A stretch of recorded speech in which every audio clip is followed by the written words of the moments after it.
अध्याय 1371 भाड़े के सैनिक 4। एक महीना तेजी से बीत गया। उस एक महीने में यात्रा का समय शामिल था, लेकिन डेमियन की गति के साथ यूनिक्स रियासत तक पहुंचने में केवल 3 दिन लगे। बाद में मिशन को पूरा करना आसान हो गया। उन्होंने अधिकांश समय आराम करने और रियासत के मुख्य शहरों के दृश्यों का आनंद लेने में बिताया। जहां तक उस काम की बात है जो उसे करना था, जिसमें एब्सोल्यूट परसेप्शन उसका समर्थन कर रहा था, तो उसे किस बात की चिंता करनी थी।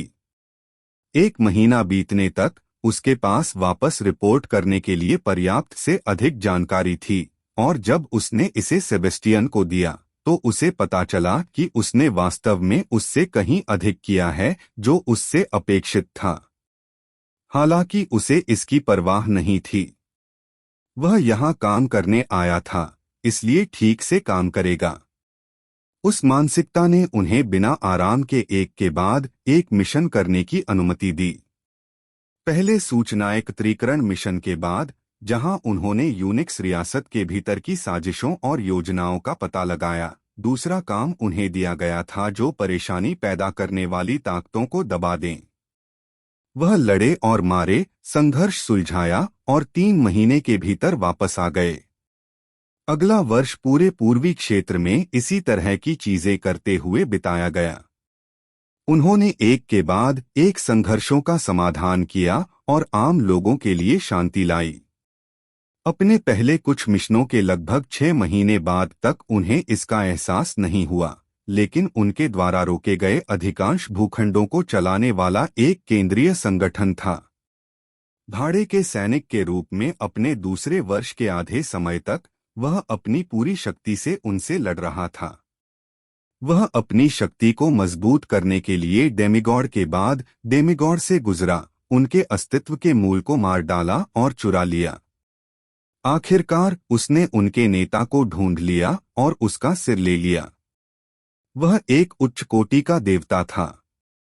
संगठन स्वयं चीजों की बड़ी योजना में केवल मामूली रूप से प्रभावशाली था। यही कारण था कि वेरिटास कबीले के देवताओं के बजाय डेमियन को उनसे निपटने के लिए भेजा गया था, लेकिन यह उसके लिए पर्याप्त अभ्यास था।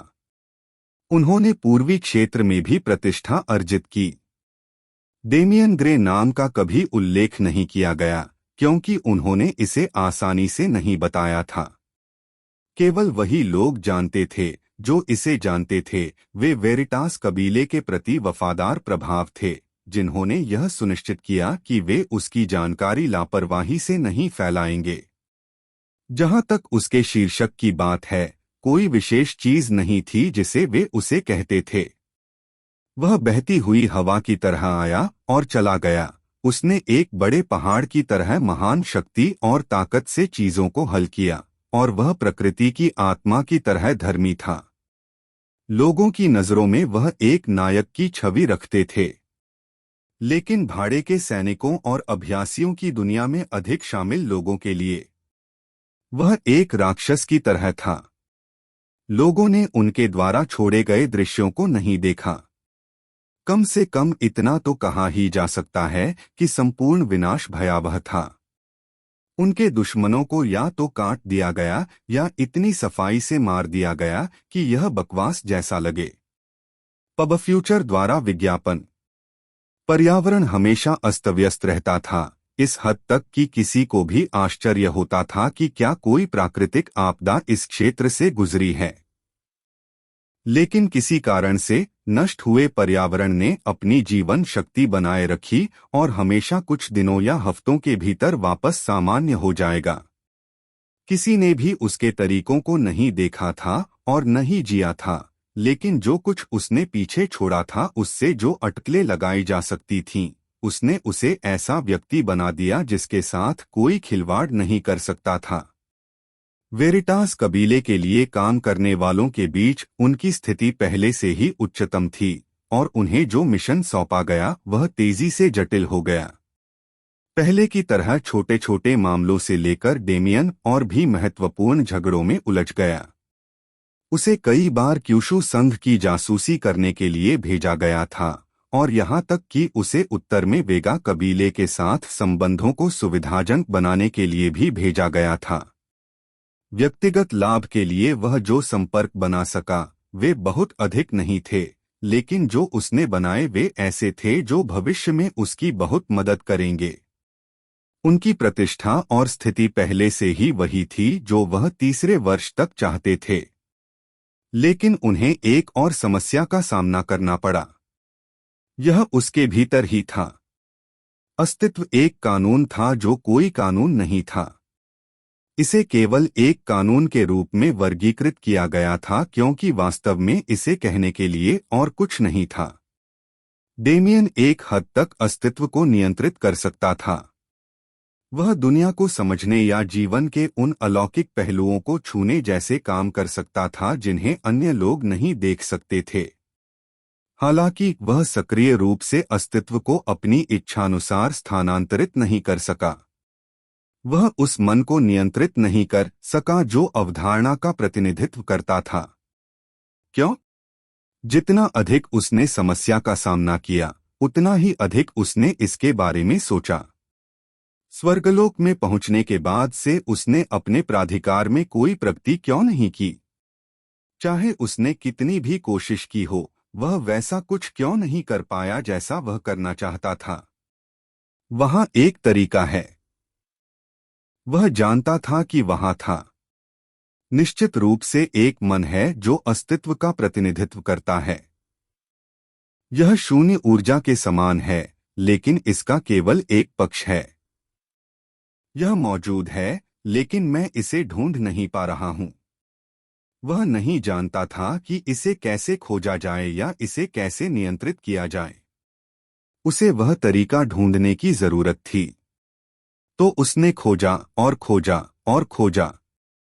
इसी विचार को ध्यान में रखकर वह विशेष रूप से पूर्वी क्षेत्र में गए। उनके मिशन एक गौण प्राथमिकता बन गए, क्योंकि अगर वह मजबूत नहीं हो सके तो और कुछ भी मायने नहीं रखता। यहाँ तक कि उन्होंने इसके विपरीत भी प्रयास किया और इस सब से ब्रेक लेते हुए शांत हो गए। पब फ्यूचर द्वारा विज्ञापन। डेमियन हर कुछ महीनों में अभयारण्य जाता था और अपनी पत्नियों और परिवार के साथ समय बिताता था। उन्होंने उनके प्रयासों में उनकी मदद की और दिव्यता की ओर बढ़ने पर उनका मार्गदर्शन किया। एल्विरा भी वह व्यक्ति थी जिससे वह अक्सर मिलता था। चाहे आराम के लिए हो या व्यवसाय के लिए, वह ऐसी व्यक्ति थी जिसकी ओर वह हमेशा जा सकता था। हालांकि यह समस्या आराम या प्रयास से हल नहीं हो सकी। उसे एक अवसर की जरूरत थी। और इस प्रकार चौथा वर्ष आ गया।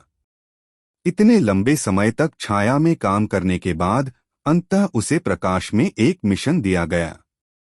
वेरिटास कबीले की युवा पीढ़ी जल्द ही एक गुप्त क्षेत्र में प्रवेश करेगी। इसमें क्यूशु फेडरेशन, वेगा कबीले और स्ट्राइया कबीले के भविष्य के विशेषज्ञ भी भाग लेंगे। आपका काम उनके साथ जाना है और सुनिश्चित करना है कि वे ऐसा न करें। मरो मत। बोलने वाला सेबस्टियन था। डेमियन अभी भी द डेन में मिशन ले रहा था, लेकिन माहौल पहले से थोड़ा अलग था। यह सूक्ष्म था, लेकिन सभी ने उससे परहेज किया।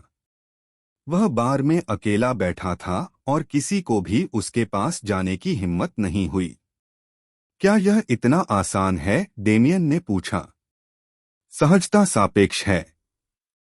स्ट्रेया कबीला निश्चित रूप से अपने जीवन का लक्ष्य रखेगा और कोई भी क्यूशु फेडरेशन के आंदोलनों की भविष्यवाणी नहीं कर सकता है।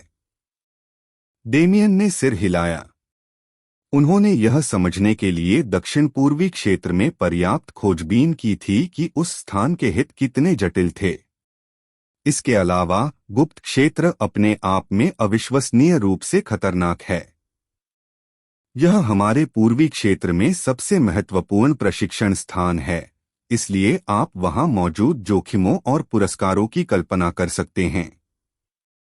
डेमियन ने फिर सिर हिलाया। यदि 3 अन्य महान कुल पूर्वी क्षेत्र में एक गुप्त क्षेत्र में आ रहे थे, तो इसका मतलब था कि वेरिटास कबीले को अपनी संपत्ति की रक्षा के लिए साझा करने के लिए मजबूर किया गया था। आखिरकार इतनी बड़ी पाई अकेले नहीं खाई जा सकती थी। यह कब है? वे 10 दिन में चले जाएंगे। समझ गया। तो क्या मुझे सीधे वेरिटास कबीले की ओर जाना चाहिए? यह आदर्श होगा। हम डेमियन उठ खड़ा हुआ और घूम गया। यह लगभग खत्म हो चुका है। उसके वॉयड पैलेस जाने में बस 1 साल बाकी था, और यह संभवतः वेरिटास कबीले का समर्थन हासिल करने में सबसे महत्वपूर्ण कारक होगा। यदि वह उनकी युवा पीढ़ी की उचित ढंग से रक्षा कर सके तो वे उस पर उसकी भाड़े की स्थिति से अधिक उपकार करेंगे। अच्छा। डेमियन ने द डेन को छोड़ दिया और वेरिटास कबीले के लिए अपना रास्ता बना लिया। जरा सोचो, यह मेरी पहली यात्रा है। आइए देखें कि स्वर्गीय दुनिया का एक महान कबीला वास्तव में कैसा दिखता है। अध्याय 1372 भाड़े के सैनिक 5। वेरिटास कबीला। यह किसी ऐसे स्थान पर मौजूद नहीं था जहां कोई किसी महान कबीले की संपत्ति होने की उम्मीद कर सके। यह सीधे तौर पर पूर्वी क्षेत्र के केंद्र में नहीं था, न ही यह कहीं किनारों पर था जैसे कि पूरे क्षेत्र को अपनी छाया में रख रहा हो। इसके बजाय वेरिटास रियासत, जो मूल रूप से सिर्फ एक कबीले की संपत्ति थी जो इतनी बड़ी थी कि उसे ऐसा नहीं कहा जा सकता था, पूर्वी क्षेत्र के मध्य क्षेत्र से लगभग 50 अरब किलोमीटर दक्षिण में थी। यह ऐसा स्थान नहीं था जिसका पहली नज़र में बहुत अधिक महत्व था, लेकिन यदि कोई दुनिया की सच्चाई को देखने में सक्षम था तो वह जल्द ही यहाँ कार्डिनल क्षेत्र का दिल बनाने के निर्णय को समझ जाएगा। यह विशिष्ट स्थान वह था जहाँ भाग्य रेखाएं मिलती थीं। यह वह जगह थी जहाँ सभी चीजें पैदा हुईं और जहाँ वे मृत्यु के बाद वापस लौटेंगी। यह संसारा के नजदीक एक स्थान था, फिर भी जिसने इस अवधारणा को पूरी तरह से नकार दिया। वेरिटास एक ऐसा शब्द जिसका अर्थ उस भाषा में सत्य है जिसे लंबे समय से भुला दिया गया है, कम से कम अधिकांश लोगों की धारणा में। लेकिन जितना इसका अर्थ सत्य था उतना ही इसका दूसरा अर्थ भी था, वास्तविकता। वेरिटास कबीला वह था जो वास्तविकता की रक्षा के लिए अस्तित्व में था। वे इसे दूसरों की साजिशों से टूटने नहीं देंगे और वे परिणामों की परवाह किए बिना इसके कानून को तोड़ने की अनुमति नहीं देंगे। वे वास्तविकता के भीतर मौजूद थे और उसके साथ घुल मिल गए। सामान्य अभ्यासियों के बजाय जो इसकी सीमाएं छोड़ना चाहते थे, वे उन सीमाओं को मजबूत करना चाहते थे और इसका अवतार बनना चाहते थे। यह सोचने का एक अजीब तरीका था जिसे डेमियन समझ नहीं सका, लेकिन वह इसका सम्मान करता था।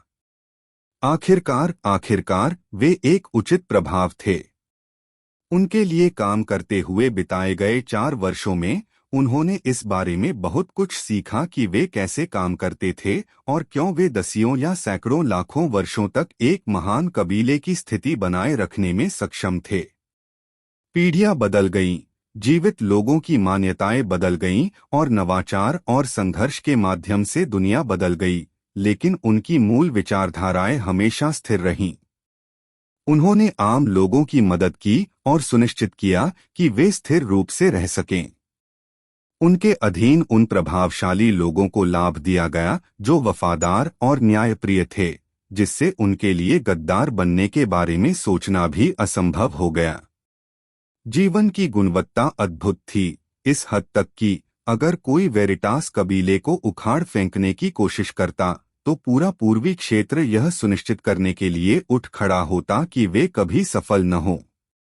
क्या उस कबीले का सम्मान न करने का कोई तरीका था जिसने इस तरह के रिश्ते बनाए थे? जब डेमियन वेरिटास रियासत में पहुंचे तो उनका तुरंत इतनी ऊंची दीवार से स्वागत किया गया, यहाँ तक कि वह यह भी नहीं देख सके कि यह कहाँ समाप्त होगी। क्षेत्र में प्रवेश और निकास की सुविधा के लिए इस दीवार में हर 100 मिलियन मील पर द्वार थे। कई रक्षक, दोनों देवता और निचले अस्तित्व, दिन ब दिन इसके हर इंच की रक्षा करते थे, जिससे यह एक अभेद्य किला बन गया। पब फ्यूचर द्वारा विज्ञापन। डेमियन को अपेक्षाकृत आसानी से प्रवेश दिया गया क्योंकि उसकी प्रतिष्ठा ज्ञात थी और उसके आगमन की खबर पहले ही गेट पर भेज दी गई थी। एक बार जब वह रियासत में था तो वह बिना समय बर्बाद किए उस स्थान की ओर चल पड़ा जिसके बारे में सेबस्टियन ने उसे बताया था। वेरिटास कबीले की मुख्य संपत्ति इस स्थान के मध्य में होनी चाहिए। मैंने सोचा था कि मैं वहीं जाऊंगा, लेकिन मुझे लगता है कि मैं गलत था।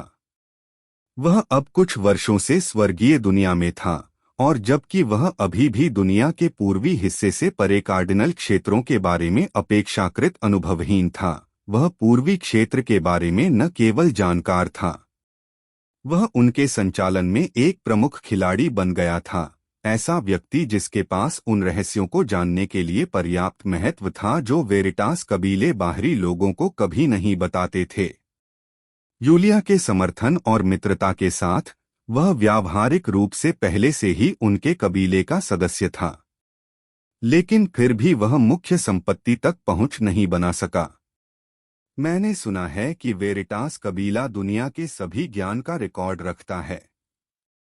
यह स्वयं वास्तविकता का एक भौतिक प्रतिनिधित्व है, एक लगभग असंभव अवधारणा जो किसी न किसी तरह अस्तित्व में है। सैपिएंटिया कबीले ने जानकारी और ज्ञान पर ध्यान केंद्रित किया, लेकिन वेरिटास कबीले जो छिपा रहे थे वे उसके करीब भी नहीं पहुंच सके। यहाँ तक कि कबीले के नियमित सदस्य भी वहां प्रवेश नहीं कर सकते। जब तक यह पितृसत्ता, बड़े बुजुर्ग या कोई ऐसा व्यक्ति न हो जिसने परिषद से सर्वसम्मत अनुमति प्राप्त की हो, वह मैदान वर्जित है। वेरिटास कबीले का मुख्य वंश इस नियम का अपवाद नहीं था। बाकी सबसे परे निष्पक्षता। इस तरह वेरिटास कबीला शुरू से ही अपनी भव्य स्थिति तक पहुंच गया। हालांकि यूलिया को वहां जाने में कोई दिक्कत नहीं दिख रही है। खैर, बाकी सभी को इससे समस्या है, लेकिन वह फिर भी ऐसा करती है। यूलिया वेरिटास एक ऐसी बाहरी महिला थी जिसे कोई भी नियंत्रित नहीं कर सकता था।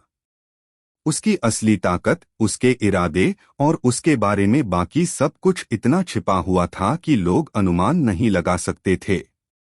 लेकिन वेरिटास के प्रति उसकी निष्ठा पूर्ण थी, इसलिए जब लोगों ने उसके कार्यों के बारे में हंगामा किया तो किसी ने वास्तव में उसे रोकने की कोशिश नहीं की। कितनी अच्छी स्थिति है! यह मूल रूप से वह जगह थी जहां डेमियन भविष्य में रहना चाहता था। वह बिना किसी जिम्मेदारी के पितृसत्ता के समान प्रतिष्ठा वाली व्यक्ति थीं। वह पूरी तरह से एक स्वतंत्र आत्मा थीं। डेमियन को आश्चर्य हुआ कि जब वह संबंधित गंतव्य पर पहुंचेगा तो वॉयड पैलेस में वही स्थिति कैसी दिखेगी। वह वहां पहुंचने वाले पहले व्यक्ति थे, लेकिन अंततः लोग उनसे जुड़ने के लिए वहां पहुंचे।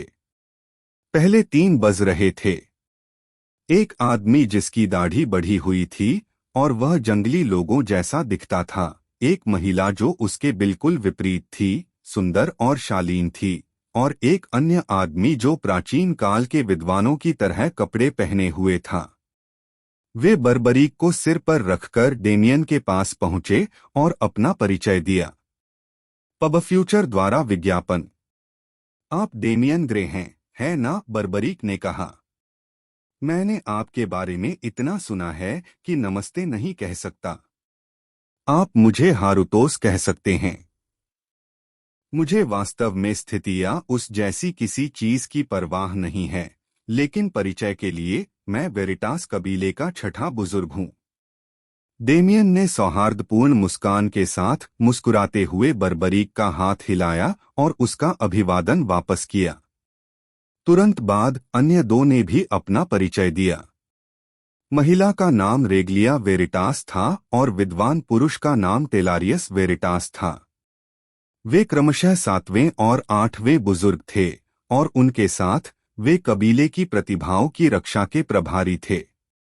उन्होंने हम में से 4 को भेजा, लेकिन माना जाता है कि 6 प्रतिभाशाली लोग इस गुप्त क्षेत्र में जा रहे होंगे।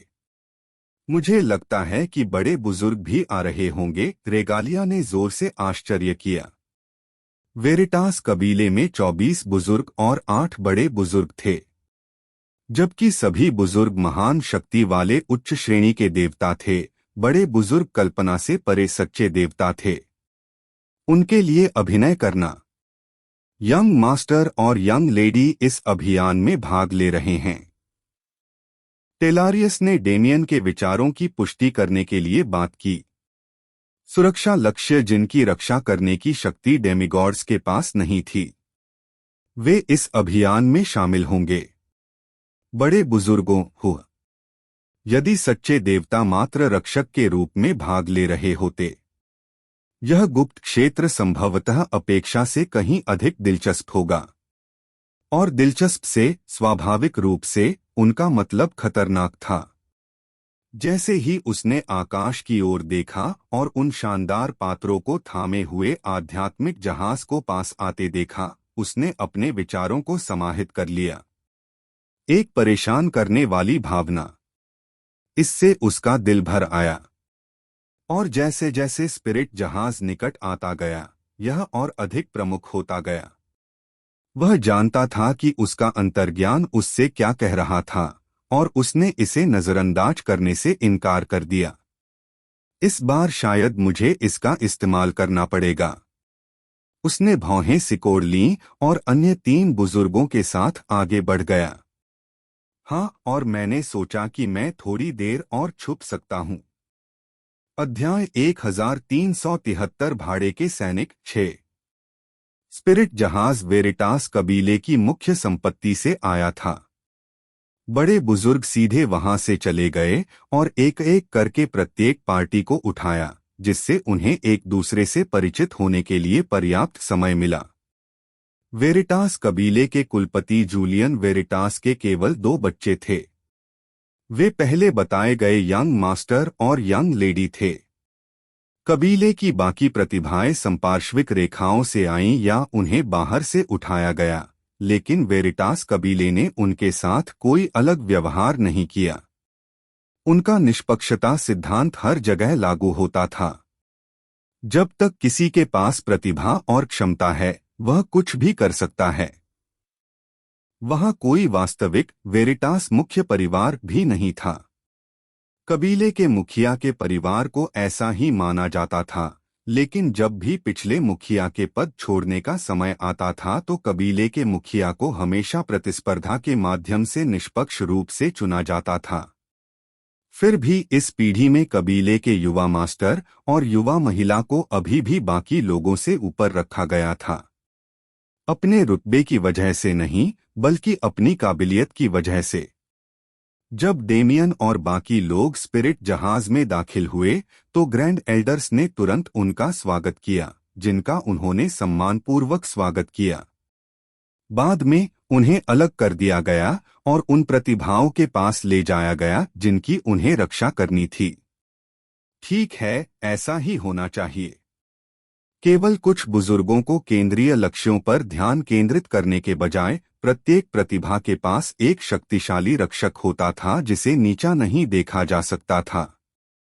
केवल डेमियन ही एकमात्र ऐसा व्यक्ति था जिसकी वेरिटास कबीले में वास्तविक स्थिति नहीं थी, इसलिए उसे थोड़ा अजीब महसूस हुआ। हालांकि उन्होंने अपने कर्तव्यों से भागने की योजना नहीं बनाई थी। उन्होंने प्रतिभाशाली युवाओं के बारे में विचार हटाकर अपने सामने वाली महिला पर ध्यान केंद्रित किया, जिस प्रतिभा की वह रक्षा कर रहे थे। नमस्ते। जब उन्होंने पहली बार एक दूसरे को देखा तो उसने आशावादी ढंग से उनका स्वागत किया। मेरा नाम सेलेस्टे वेरिटास है। कृपया मेरा ख्याल रखें। वह आदरपूर्वक झुकी और चमकती आंखों से उसकी ओर देखा, मानो उससे उसी उत्साह के साथ अपना परिचय देने की अपेक्षा कर रही हो। मैं डेमियन ग्रे हूं। मुझे नहीं पता कि आपने मेरे बारे में सुना है या नहीं, लेकिन मुझे अपनी क्षमताओं पर भरोसा है, इसलिए किसी और चीज के बारे में चिंता न करें और गुप्त क्षेत्र में अपने अवसरों पर ध्यान केंद्रित करें। मैं तुम्हें मरने नहीं दूंगा। क्या यह कुछ ज्यादा ही सीधा था? सेलेस्टे के चेहरे पर भाव एक पल के लिए थोड़े अजीब हो गए, इससे पहले कि वह अपना सामान्य सकारात्मक व्यवहार वापस पा लेती। उनके पास एक दूसरे से कहने के लिए और कुछ नहीं था।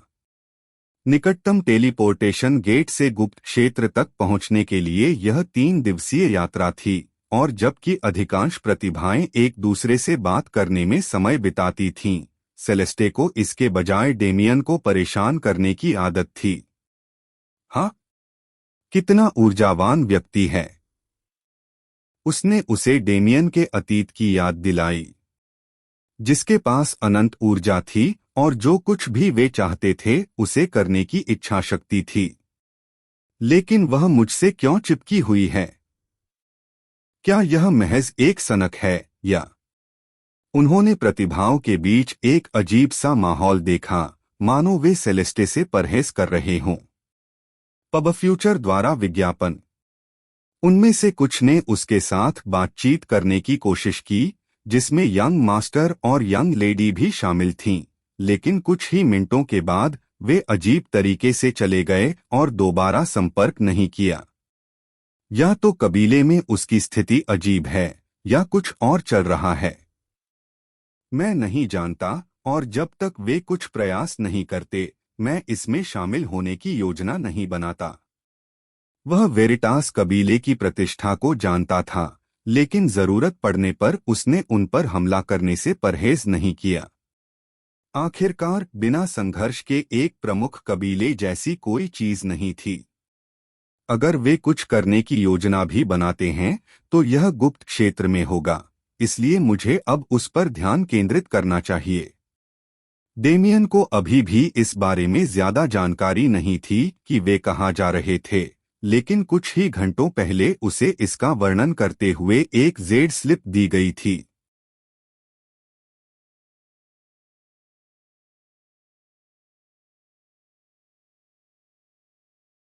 चूंकि उसने सेलेस्टे से छुटकारा पा लिया था और अब उसे अपने कमरे में शांति मिल गई थी, वह अंततः उस पर एक नजर डाल सकता था।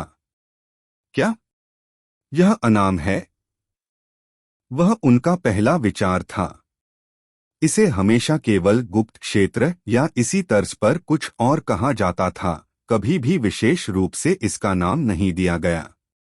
यही तो कमजोरी है। लेकिन सामग्री पर विचार करते हुए आइए इसे निषिद्ध गुप्त क्षेत्र कहें।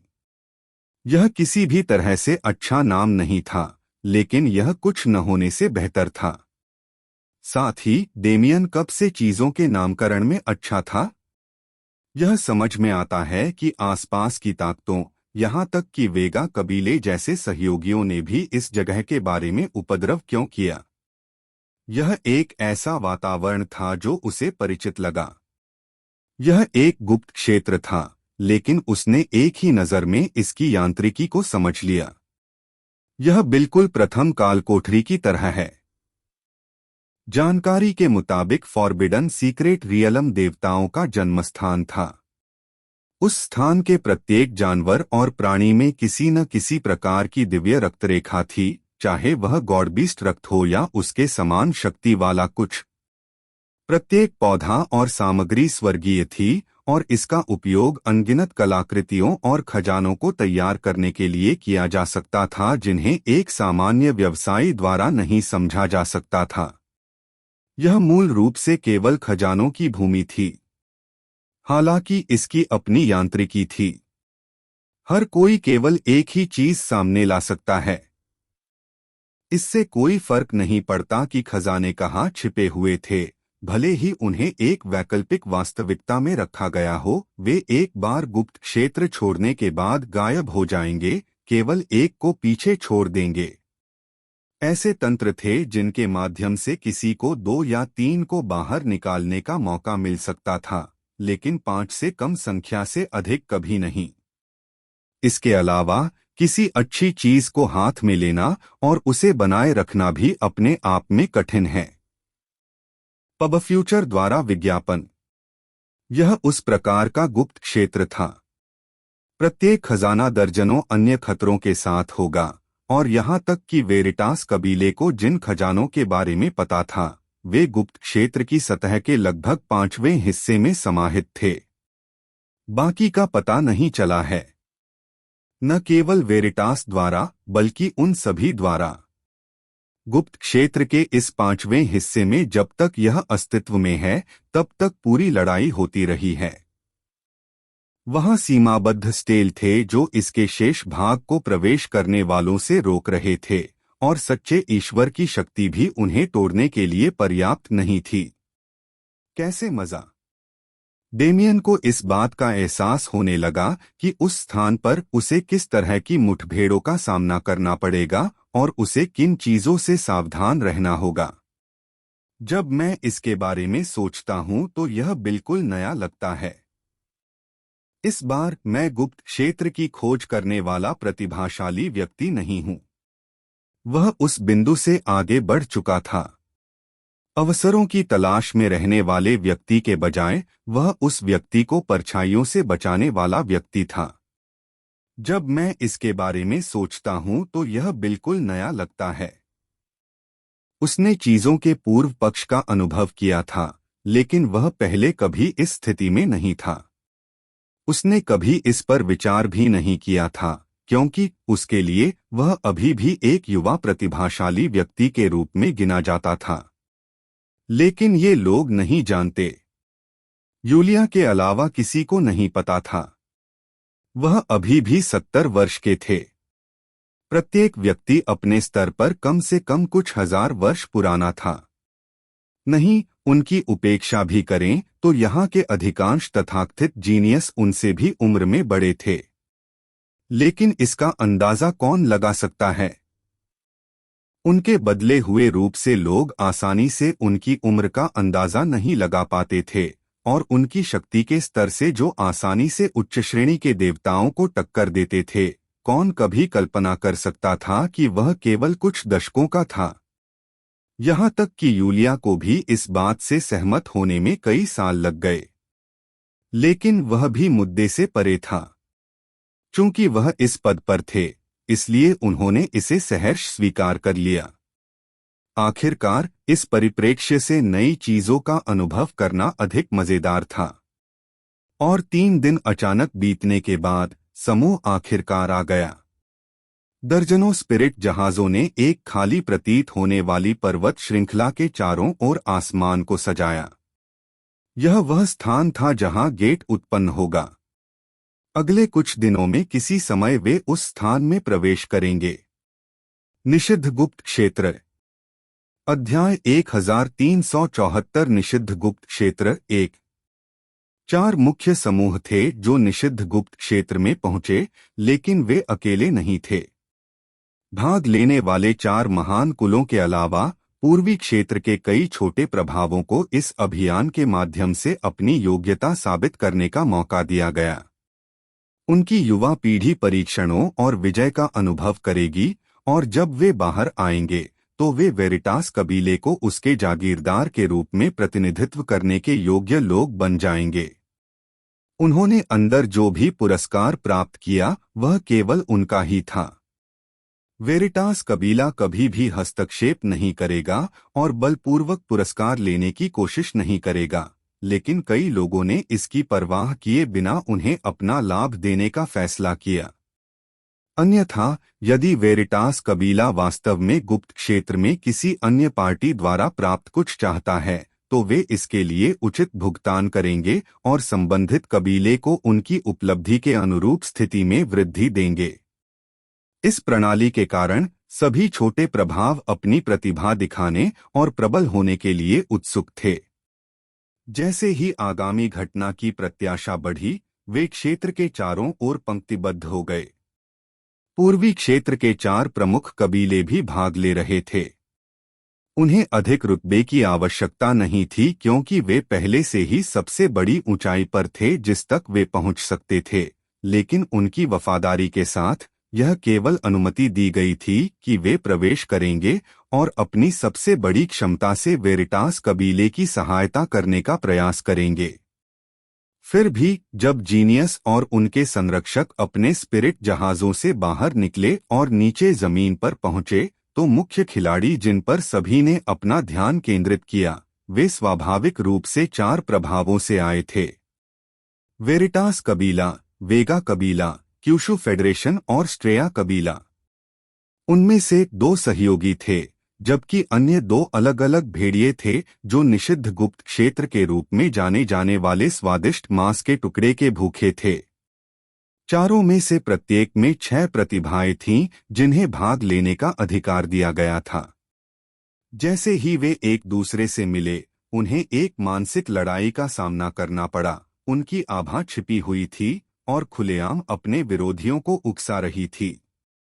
डेमियन ने देखा कि अधिक प्रसिद्ध प्रतिभाएं एक दूसरे के पास आईं और शब्दों की लड़ाई शुरू हो गई। उसने देखा कि अधिक उत्साही लोग एक दूसरे को चुनौती दे रहे थे और युद्ध के अवसर का लाभ उठा रहे थे। आह जवानी! वह थोड़ा मुस्कुराया। उन्हें वे दिन याद आए जब वह उस पद पर थे, एक युवा प्रतिभाशाली व्यक्ति जो दुनिया को चुनौती देना चाहता था। किसी ऐसे व्यक्ति के रूप में खड़े होना जो पहले दुनिया के शीर्ष पर था। उसे ये सभी छोटी छोटी चीजें अनोखी लगती थीं। चाहे यह उन लोगों के दिमाग के खेल थे जो बुद्धिमान थे या उन लोगों की आभा की लड़ाई थी जो बुद्धिमान नहीं थे, वे सभी उसे अतीत के अनुभवों की याद दिलाते थे जिन्होंने उसे वह रूप दिया जो वह आज था। पूरे ब्रह्मांड में बहुत सारे गुप्त क्षेत्र हैं और वे युवा पीढ़ी के लिए मुख्य चुनौती हैं जो विकास करना चाहते हैं, लेकिन इसका एक कारण है। इससे कोई फर्क नहीं पड़ता कि कोई अन्य तरीका है, यह हमेशा सर्वोत्तम होता है। यहाँ तक कि डायमेंशनल लीडर बोर्ड भी निचले ब्रह्मांड की प्रतिभाओं को बढ़ाने के लिए अपनी रचना के गुप्त क्षेत्रों पर निर्भर था। क्या कोई बेहतर तरीका था? पबफ्यूचर द्वारा विज्ञापन। प्रतिभाओं को वास्तविक जीवन के अनुभवों के साथ खुद को चुनौती देने के लिए मजबूर किया जाएगा, और क्योंकि अधिकांश गुप्त क्षेत्रों में प्रतिबंध थे, वे अपने स्तर के लोगों के खिलाफ उन लोगों द्वारा बाधित किए बिना ऐसा करने में सक्षम होंगे जिनके पास उन्हें हराने का मौका नहीं था। अधिकांश प्रतिभाओं का पतन इसी कारण होता है। जो लोग उन्हें विकसित होते नहीं देखना चाहते, वे उन्हें बढ़ने से पहले ही खत्म कर देते हैं। और सामान्य गुप्त क्षेत्र के विपरीत, इसमें बहुत अधिक शक्ति प्रतिबंध नहीं था। इसमें केवल प्रत्येक चरण में प्रवेश करने वाले लोगों की संख्या की सीमा थी। उदाहरण के लिए, वेरिटास कबीले के युवा मास्टर और युवा महिला के अलावा अन्य कुलों की शीर्ष प्रतिभाओं के साथ सभी 4 महान कुलों में कुल 8 ईश्वरीय संरक्षक थे। यह गुप्त क्षेत्र द्वारा अनुमत देवताओं की अधिकतम संख्या थी। यदि कोई अन्य भगवान उनके बाद प्रवेश करने की कोशिश करता है, तो उन्हें या तो डेमिगॉड स्तर तक दबा दिया जाएगा या गुप्त क्षेत्र में प्रवेश करने से प्रतिबंधित कर दिया जाएगा। हमने उतरने से पहले स्पिरिट जहाजों में 2 दिनों तक इंतजार किया, इसलिए मैं केवल यह मान सकता हूं कि गुप्त क्षेत्र जल्द ही खुल जाएगा। उसने सेलेस्टे पर नजर डाली, वह महिला जिसकी वह इस समय रक्षा कर रहा था। वह बाकियों की तरह नहीं है। मैं समझता हूं कि उसे स्पिरिट शिप से क्यों बाहर रखा गया है, क्योंकि वह विशेष रूप से वेरिटास कबीले के सदस्यों में से है, लेकिन यहाँ भी वह किसी के साथ बातचीत नहीं कर रही है। यह उनके दृष्टिकोण से थोड़ा भ्रमित करने वाला था। सेलेस्टे एक ऊर्जावान व्यक्ति थे। वह हमेशा अपने अत्यधिक सकारात्मक रवैये से उसे परेशान करने का समय निकाल लेती थी, और ऐसा नहीं लगता था कि उसका व्यक्तित्व इतना खराब है कि लोग उससे दूर हो जाएं। लेकिन जब वह अपनी ही पीढ़ी के लोगों के आसपास थी, तो उसने कभी भी अपना वह पक्ष नहीं दिखाया।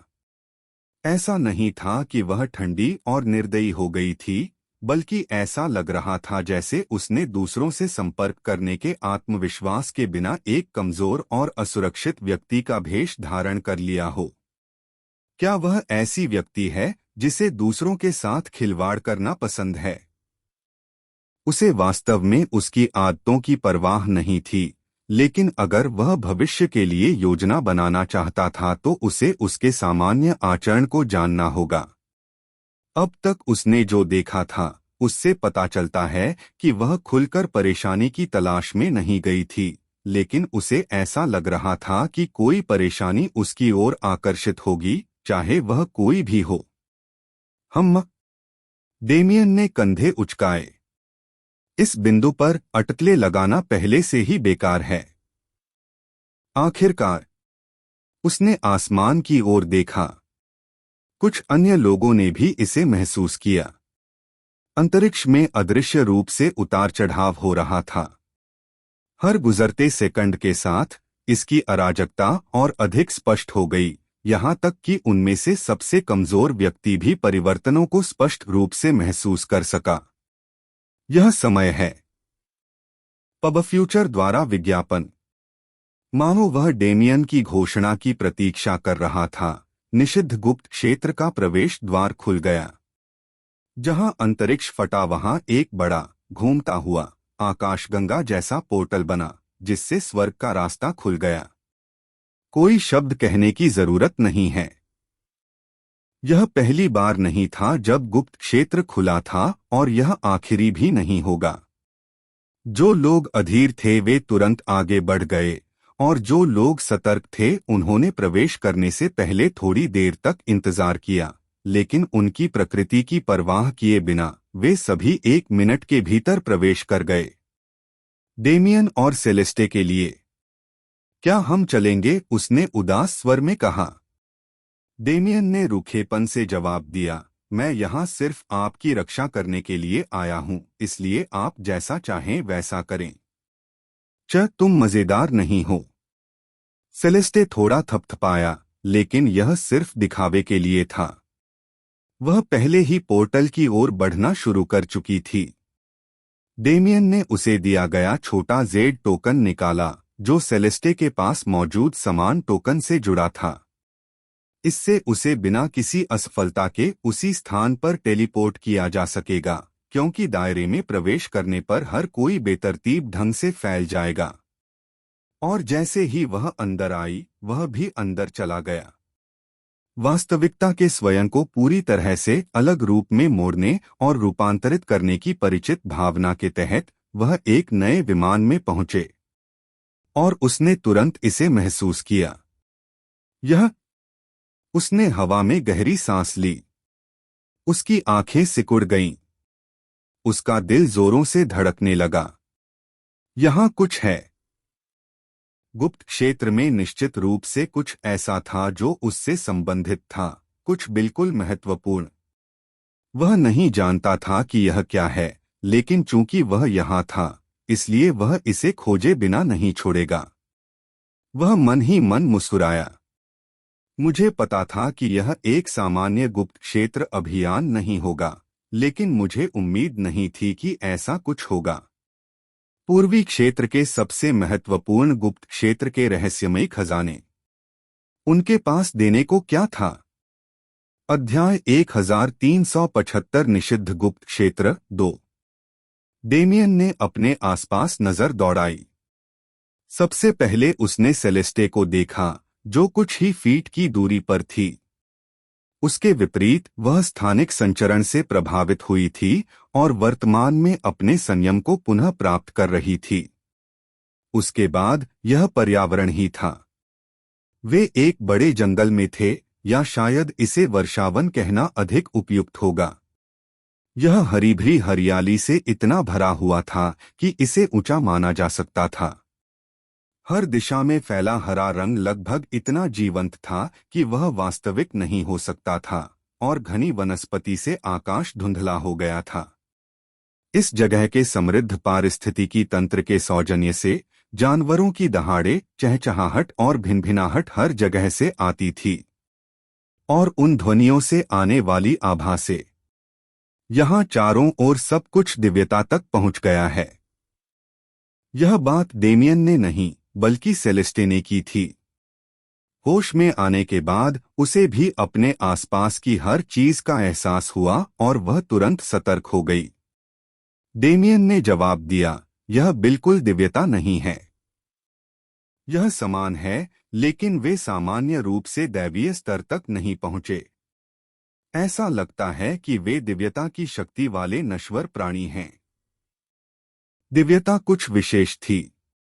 भले ही यह डेमियन के हेगमन भगवान की तरह कुछ भव्य था या एकल तत्व दिव्यता की तरह कुछ बुनियादी था, यह कुछ ऐसा नहीं था जिसे आसानी से हासिल किया जा सके। इसका मतलब यह नहीं है कि इस गुप्त क्षेत्र में किसी भी जानवर के पास उस बिंदु तक पहुंचने की क्षमता नहीं थी, लेकिन देवताओं का एक पूरा पारिस्थितिकी तंत्र जो एक दूसरे को मारकर खा जाता था, यह संभव नहीं था। लेकिन उनके लिए वास्तव में दिव्यता प्राप्त किए बिना एक देवता के समान शक्ति स्तर तक पहुंचना, हालांकि यह अधिक असंभव लग रहा था, वास्तव में बहुत आसान था। डेमियन जानता था कि जानवर किसी अन्य की तुलना में अधिक कैसे काम करते हैं, क्योंकि वह मूल रूप से कुछ समय के लिए उनमें से एक था। वह समझ गया कि किसी को मारना, खाना और विकसित करना कितना आसान था जब तक कि कोई अकल्पनीय स्तर तक न पहुंच जाए। मुझे आश्चर्य है कि खुफिया मानक क्या है। यदि उन सभी के पास उच्च बुद्धि होती तो चीजें उसकी अपेक्षा से कहीं अधिक खतरनाक हो सकती थीं। लेकिन यह सब पता लगाना मेरा काम नहीं है। उन्होंने जो पहली जानकारी दी, उसके बाद उन्होंने और कुछ नहीं कहा। यह सेलेस्टे के चमकने का समय था। यदि उसने यहाँ बहुत बड़ी भूमिका निभाई तो इससे उसके विकास में मदद की बजाय रुकावट आएगी। इसलिए वह चुपचाप देखता रहा क्योंकि वह धीरे धीरे अपने आसपास के बारे में जानकारी इकट्ठा कर रही थी और गुप्त क्षेत्र का पता लगाने के लिए निकल पड़ी थी। पब फ्यूचर द्वारा विज्ञापन। अभी के लिए डेमियन का काम आसान था। वह पहले से ही जानता था कि यह कैसे हुआ। सेलेस्टे ने जानवरों के खिलाफ लड़ाई लड़ी, संघर्ष किया, लगभग मर गया और बड़ा हुआ। वह कभी भी इस हद तक घायल या खतरे में नहीं पड़ी कि डेमियन को हस्तक्षेप करने की आवश्यकता पड़े, इसलिए जैसे जैसे दिन बीतते गए, वह चुपचाप पृष्ठभूमि में फीका पड़ गया और उसे बढ़ते हुए देखा। बेशक उसकी मदद न करने का मतलब यह नहीं था कि वह इस अवधि के दौरान गुप्त क्षेत्र और स्वयं सेलेस्टे के बारे में अपनी टिप्पणियां नहीं कर रहा था। आश्चर्यजनक रूप से हम सीमा स्टेल के काफी करीब हैं। मैं उम्मीद कर रहा था कि हर कोई दूर से पहुंचेगा, क्योंकि स्टेल को पार करने के कई वास्तविक प्रयास नहीं हुए हैं, लेकिन मुझे लगता है कि इसमें कुछ और भी था। वह जिस आभा को पहली बार यहां आने के बाद से महसूस कर रहा था वह स्टेल के पार से आ रही थी, इसलिए उसका ध्यान उसी दिशा में जाता रहा। यह दुर्भाग्यपूर्ण है, लेकिन मैं निकट भविष्य में वहां नहीं पहुंच पाऊंगा। वास्तव में इस स्थान पर उनके पास जो समय था उसकी गारंटी नहीं थी। निषिद्ध गुप्त क्षेत्र जब चाहे तब खुलता था और जब चाहे तब बंद हो जाता था। जब इसके फिर से दुनिया से गायब होने का समय आया तो यह हर विदेशी इकाई को वापस स्वर्गीय दुनिया में फेंक देगा, जैसे कि वे इसकी शक्ति के सामने मक्खियां हों। यह 6 महीने जितना छोटा हो सकता है और यह इतना लंबा भी हो सकता है कि बाहर की स्थिति कुछ अकल्पनीय हो जाए। डेमियन ने अपना सिर हिलाया। इसमें उलझने का कोई मतलब नहीं है। सबसे खराब स्थिति में मैं जबरदस्ती बाहर निकलता हूं। इससे भी महत्वपूर्ण बात यह है कि वह महिला। सेलेस्टे अपने आप में एक देवता थी। डेमियन अपनी आत्मा से जो महसूस कर सकती थी, उसकी दिव्यता भी सितारों से संबंधित थी, जैसे कि उसका भाग्य हमेशा आकाशीय की ओर जाता था। वह जिस शक्ति का उपयोग करती है वह प्राकृतिक तत्वों की नकल करती है, लेकिन वास्तव में यह उनके क्रम का हिस्सा नहीं है। वह विसंगतियों में एक विसंगति है। सामान्य लोग निश्चित रूप से इसे समझ नहीं सकते थे, लेकिन वह अलग थे। उससे अधिक दिव्यता से संबंध रखने वाला कोई नहीं था। आखिरकार वह संपूर्ण ब्रह्मांड का स्वामी था। मैं जो कुछ समझ सका हूं वह मेरे दिव्य वर्ग की शक्ति या रुयु की पुरानी चंद्रमा आत्मीयता जैसा कुछ नहीं है। सितारों से शक्ति प्राप्त करने के बजाय ऐसा लगता है जैसे उसका पूरा शरीर अस्तव्यस्त हो गया है, जिससे सितारों का जन्म हो सकता है। उसे नहीं पता था कि इसे ठीक से कैसे समझाया जाए, लेकिन यह निश्चित रूप से दिलचस्प था। उसकी वृद्धि अविश्वसनीय रूप से रैखिक थी, मानो ब्रह्मांड स्वयं चाहता हो कि वह तेजी से बढ़े। वह जितनी अधिक मजबूत होती गई, उसकी आत्मा उतनी ही अधिक अराजक होती गई, फिर भी उसकी शक्ति उतनी ही अधिक व्यवस्थित होती गई। यह महिला विशेष है। वह अभी भी एक युवा प्रतिभावान थी। वह लगभग 100 वर्ष की थी और उसे अपने जीवन के अधिकांश समय के लिए वेरिटास कबीले में आश्रय दिया गया था। उसे बाहर जो व्यवहार मिलता है वह उसकी अनोखी काया के कारण हो सकता है। मुझे नहीं पता कि वे इसे मेरी तरह पढ़ सकते हैं या नहीं, लेकिन ऐसा कोई तरीका नहीं है कि वेरिटास कबीले के देवताओं ने उसके अस्तित्व की विचित्रता पर ध्यान न दिया हो। मामला जो भी हो, अब वह जिस सेलेस्टे को देख रहा था वह बाहरी दुनिया में दिखाए गए पक्षों जैसा नहीं था। उसे यकीन था कि वह उसकी उपस्थिति के बारे में पहले ही भूल चुकी थी। पब फ्यूचर द्वारा विज्ञापन, क्योंकि वह वास्तव में अपने तत्व में दिखती थी। वह कुछ भी नहीं छिपा रही थी या सामने नहीं आ रही थी। वह आरक्षित या अत्यधिक मिलनसार नहीं थी। वह बस अपने आप में थी, अपनी हर हड्डी में ताकत भरने के एहसास का पूरी तरह से आनंद ले रही थी। एक तरह से वह मेरे जैसी ही है। डेमियन मुस्कुराया। कई महीने बीत गए जब उसे उसके कारनामों में हस्तक्षेप नहीं करना पड़ा। सेलेस्टे को विभिन्न प्रकार के खजाने मिले, जिनमें से कुछ को उसने त्याग दिया और कुछ का उसने सीधे उपभोग कर लिया। उसे एक साथी जानवर भी मिला, एक छोटा सा काला सांप जो कुछ खास नहीं लगता था, लेकिन उसकी आभा अनोखी थी। वह अच्छा कर रही थी और डेमियन को उसकी वृद्धि देखकर आनंद आ रहा था। हालांकि अच्छा समय कभी नहीं टिक सकता। शत्रुतापूर्ण उपस्थिति। वे लगातार उनसे घिरे रहते थे, लेकिन ये अलग थे। ये इंसान थे। सेलेस्टे की आंखें एक क्रूर चमक के साथ उस दिशा में घूम गईं। ऐसा कोई रास्ता नहीं है जिससे कोई अन्य समूह अच्छे इरादों के साथ संपर्क करेगा। वे व्यक्तिवादी और गौरवशाली प्रतिभाएं एक समूह के रूप में आगे बढ़ रही हैं। हंसने योग्य। बिना कोई सवाल किए सेलेस्टे ने अपनी सुरक्षा बढ़ा दी और पास के एक पेड़ में कूद गई। उसने अपनी स्थानिक अंगूठी से धनुष हटा लिया और गोली चलाने की स्थिति में आ गई। समूह धीरे धीरे आसपास के क्षेत्र में आ गया और सेलेस्टे ने अपनी उपस्थिति को अत्यधिक हद तक छुपाया, जिससे डेमियन भी प्रभावित हुआ। उन दोनों ने देखा कि नीचे का समूह अलग हो गया और क्षेत्र की खोज करने लगा। जब उन्हें एहसास हुआ कि सेलेस्टे कहीं नहीं है, तो वे समाशोधन में फिर से एकत्र हुए। उनमें से नेता ने कहा, लक्ष्य यहाँ नहीं है। चलना है क्या? दूसरे ने उससे पूछा। नहीं। नेता की प्रतिक्रिया बिना किसी हिचकिचाहट के तत्काल थी।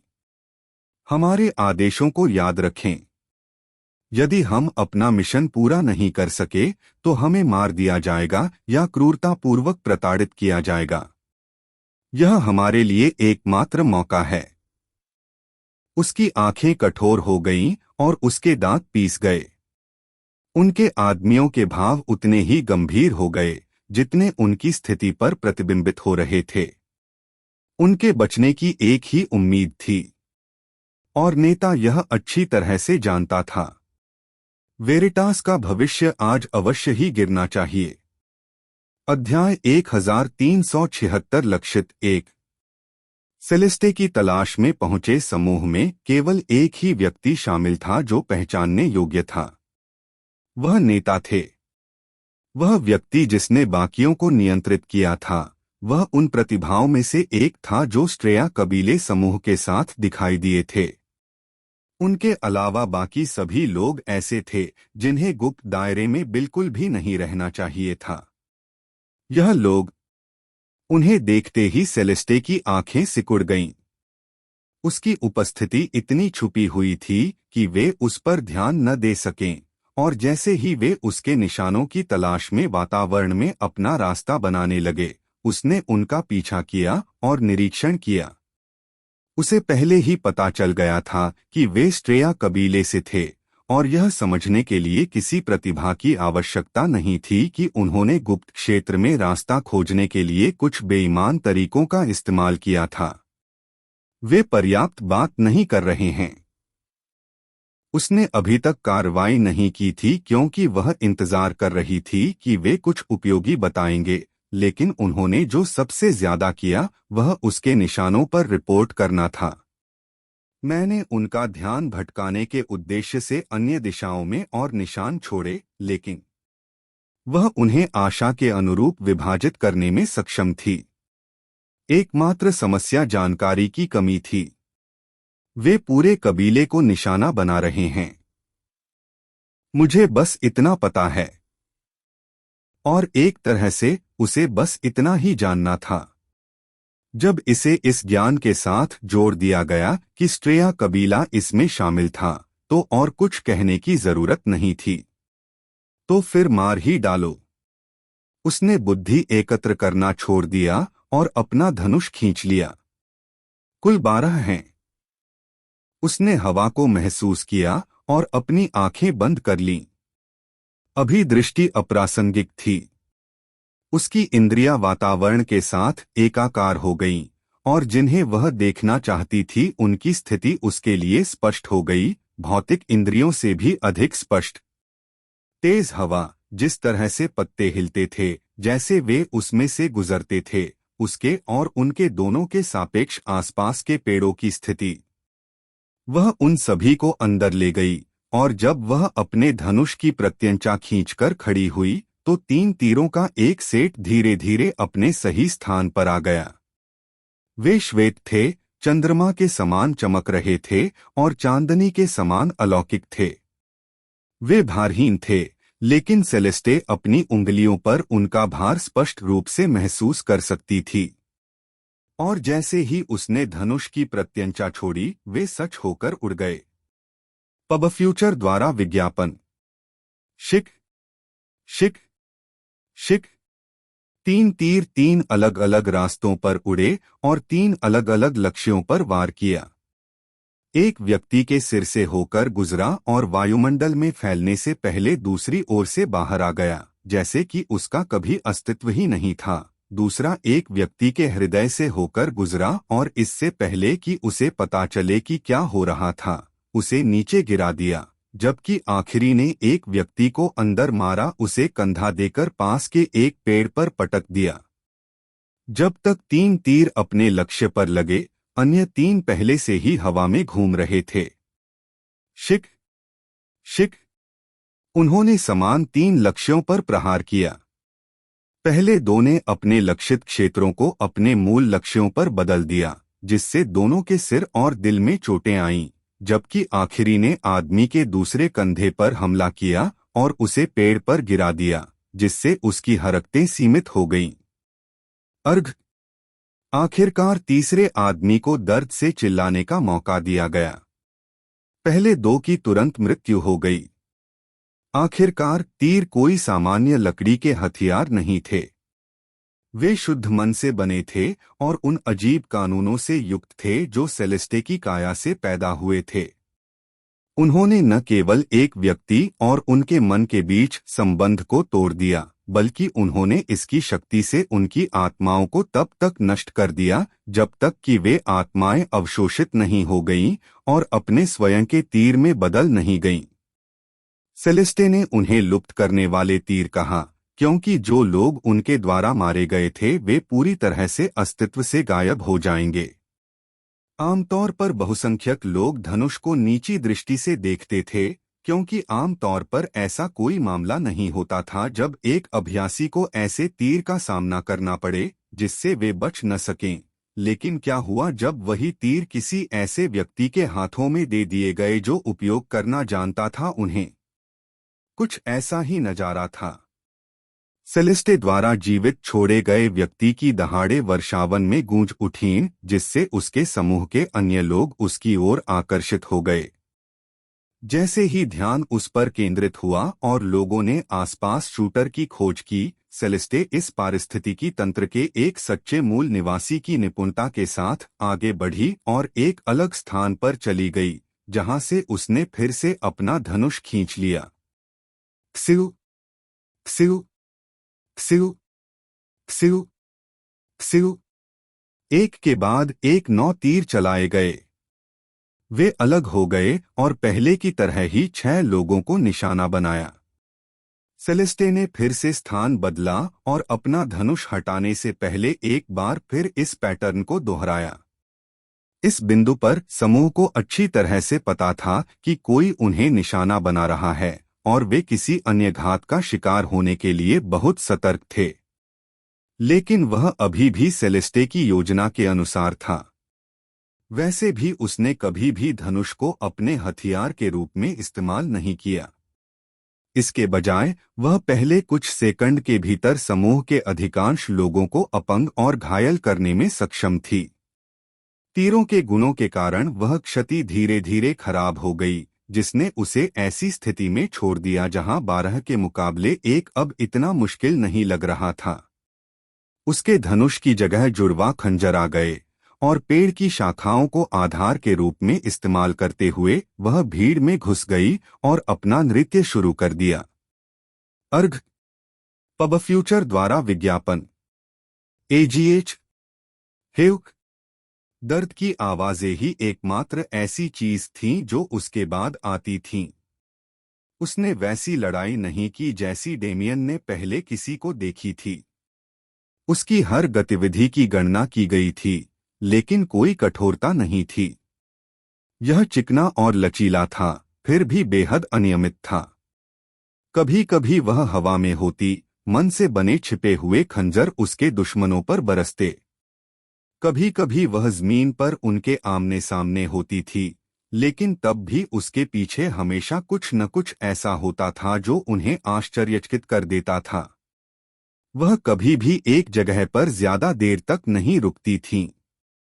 भले ही उसने सफलतापूर्वक दुश्मन के पहरे को तोड़ दिया और उसे घातक कदम उठाने का अवसर मिला, लेकिन उसने ऐसा नहीं किया।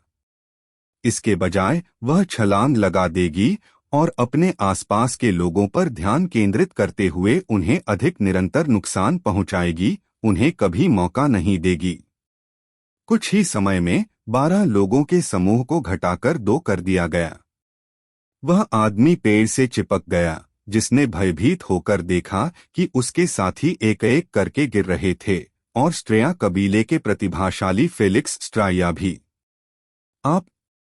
वह कुछ कहना चाहता था, लेकिन उसे समझ नहीं आ रहा था कि क्या कहे। वह अपने सामने वाली महिला के बारे में बिल्कुल भी अनुमान नहीं लगा सका, और उसकी कोई भी जानकारी उससे मेल नहीं खाती जो उसने अभी देखी थी। उसने फिर से अपना मुंह खोला, लेकिन इससे पहले कि वह कुछ कह पाता, उसकी आंखें हिल गईं। वह वहां थी, ठीक उसके सामने। हवा में प्रकाश की 3 किरणें दिखाई दीं। 3 कंठस्थ ध्वनियां निकलीं। फेलिक्स की आंखें चौड़ी हो गईं क्योंकि दर्द अचानक उसके पूरे शरीर में फैल गया। उसी क्षण उसके दोनों पैर टूट गए और गर्दन पर गहरा घाव हो गया। यह उद्देश्यपूर्ण था। मानो सेलेस्टे उससे कह रही थी कि वह जब चाहे उसे मार सकती है, लेकिन ऐसा नहीं करना चाह रही थी। यदि वह उस आखिरी टुकड़े को थोड़ा और आगे बढ़ाती। वह इसके बारे में सोचना भी नहीं चाहता था, लेकिन अगर उसकी जान बची तो इसका एक ही कारण हो सकता है। मुझे बताओ, सेलेस्टे ने कहा। तुम्हारे बाकी लोग कहाँ हैं? उसे तर्क या ऐसा कुछ भी जानने की जरूरत नहीं थी। उन सवालों का जवाब बाद में दिया जा सकता है। लेकिन अभी वेरिटास कबीले की बाकी प्रतिभाओं पर भी हमला किया जा रहा था। उनके साथ फिर से संगठित होना और संयुक्त मोर्चा बनाना उनकी सर्वोच्च प्राथमिकता थी। ऊपर आसमान से डेमियन ने उसे मुस्कुराते हुए देखा। अच्छा, उसने सोचा, इस महिला के कंधों पर एक अच्छा सिर है। अध्याय 1377 लक्षित 2। डेमियन ने अपने हाथों में शरीर को नीचे देखा। यह लड़का एक उच्च कोटि का देवता था। ऐसा कोई तरीका नहीं था कि प्रतिभाओं को उस मिशन जैसे मिशन के लिए अकेले भेजा जाएगा जिस पर वे थे। एक उच्च रैंक वाले डेमिगॉड के रूप में एक आकस्मिक योजना थी जो वेरिटास कबीले समूह से मिले डेमियन की तुलना में अधिक शक्तिशाली थी। अगर उनके लिए भी ऐसा ही हो तो मुसीबत हो जाएगी। प्रतिभाएं लगभग एक ही स्तर की थीं। वे एकल युद्ध में लड़ सकते थे और परिणाम अज्ञात होगा, लेकिन जब दुश्मन 10 या अधिक के समूह में था और इतनी मजबूत दिव्यता द्वारा समर्थित था, तो परिणाम स्पष्ट रूप से अलग होगा। वह भूलता रहा, लेकिन युवा प्रतिभाएं भी देवता थीं।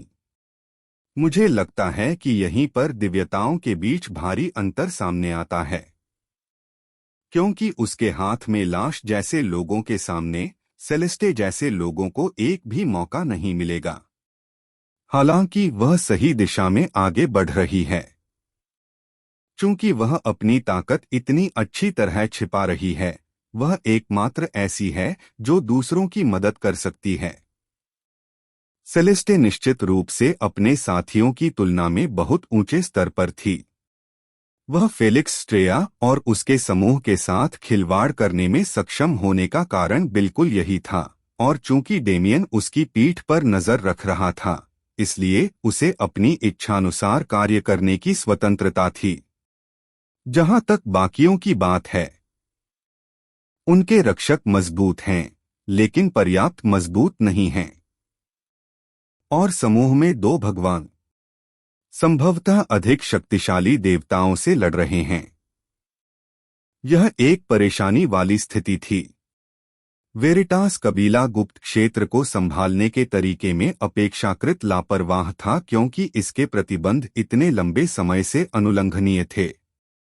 यह उनकी गलती नहीं थी, लेकिन फिर भी यह एक गलती थी। चूंकि स्ट्रेया कबीले ने दायरे के प्रतिबंध को दरकिनार करने का एक तरीका ढूंढ लिया था, समस्या संभवतः डेमियन और सेलेस्टे की सोच से कहीं अधिक बदतर थी।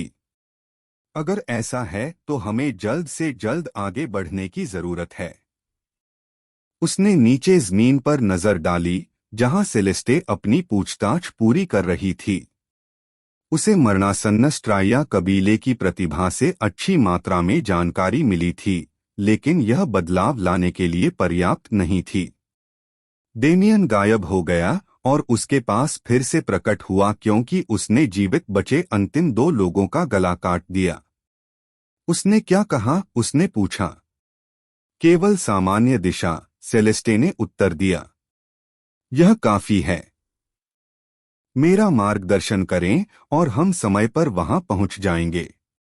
उसने उसे अजीब नजरों से देखा, लेकिन परवाह किए बिना सिर हिलाया। पहला रेबेका वेरिटास और ह्यूगो वेरिटास का स्थान था, जो एक साथ यात्रा कर रहे थे। वे कबीले के 6ठे और 7वें बुजुर्ग हारुतोस और रेग्लिया वेरिटास द्वारा संरक्षित थे। पब फ्यूचर द्वारा विज्ञापन। वे पश्चिम की ओर थे, बैरियर स्टेल के करीब एक स्थान, लेकिन अभी भी यह प्रासंगिक होने के लिए पर्याप्त करीब नहीं था। डेमियन को दिशा के अलावा और अधिक जानकारी की आवश्यकता नहीं थी। उसने सेलेस्टे को अपने मन से पकड़ लिया और स्थानिक परतों के माध्यम से आगे बढ़ते हुए उसे अपने साथ खींच लिया।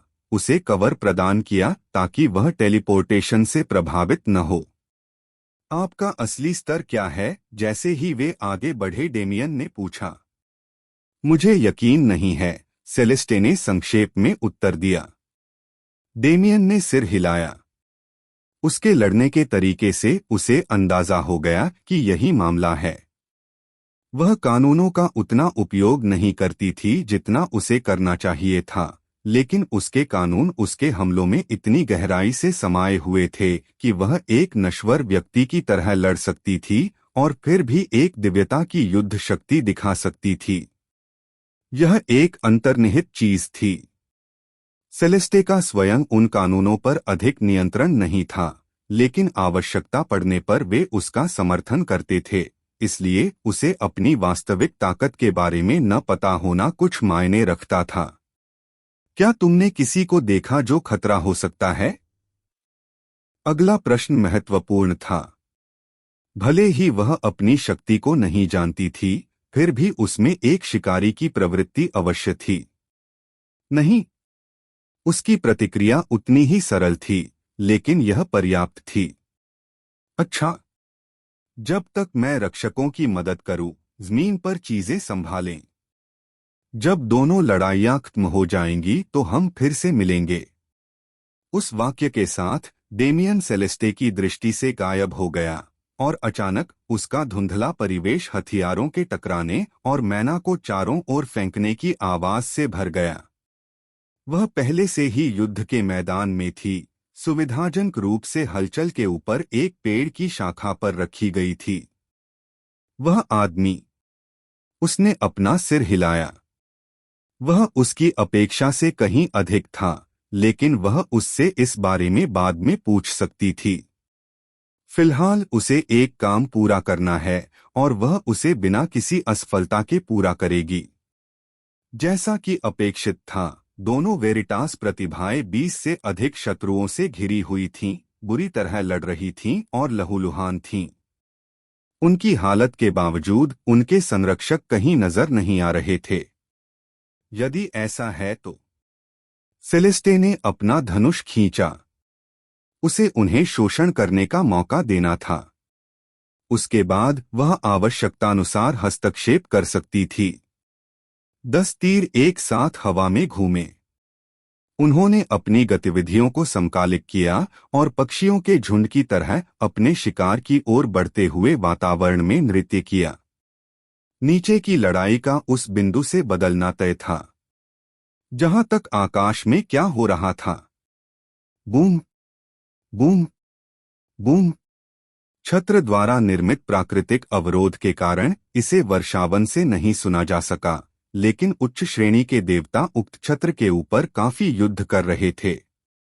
उनमें से 2 शत्रु पक्ष में थे, जबकि वेरिटास से केवल एक ही बचा था। जैसे ही डेमियन पास आया, उसने पहले तो स्थिति को समझने में 1 सेकंड का समय लिया। पबफ्यूचर द्वारा विज्ञापन। रेगिया की मृत्यु हो गई। यह शायद घात लगाकर किया गया हमला था।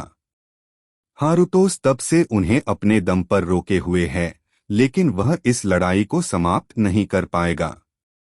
वह अधिकतम यही कर सकता था कि उन्हें रोक दे, लेकिन यह ठीक था। वह काफी देर तक रुका रहा। मदद सबसे अप्रत्याशित रूप में पहुंची थी। इससे पहले कि कोई कुछ समझ पाता कि क्या हो रहा है, एक शत्रु डेमिगॉड के पीछे एक छाया दिखाई दी। पहले से उनकी लड़ाई की स्थिति कोई मायने नहीं रखती थी, क्योंकि जैसे ही उस छाया ने खुद को दिखाया, वह पहले ही खत्म हो चुकी थी।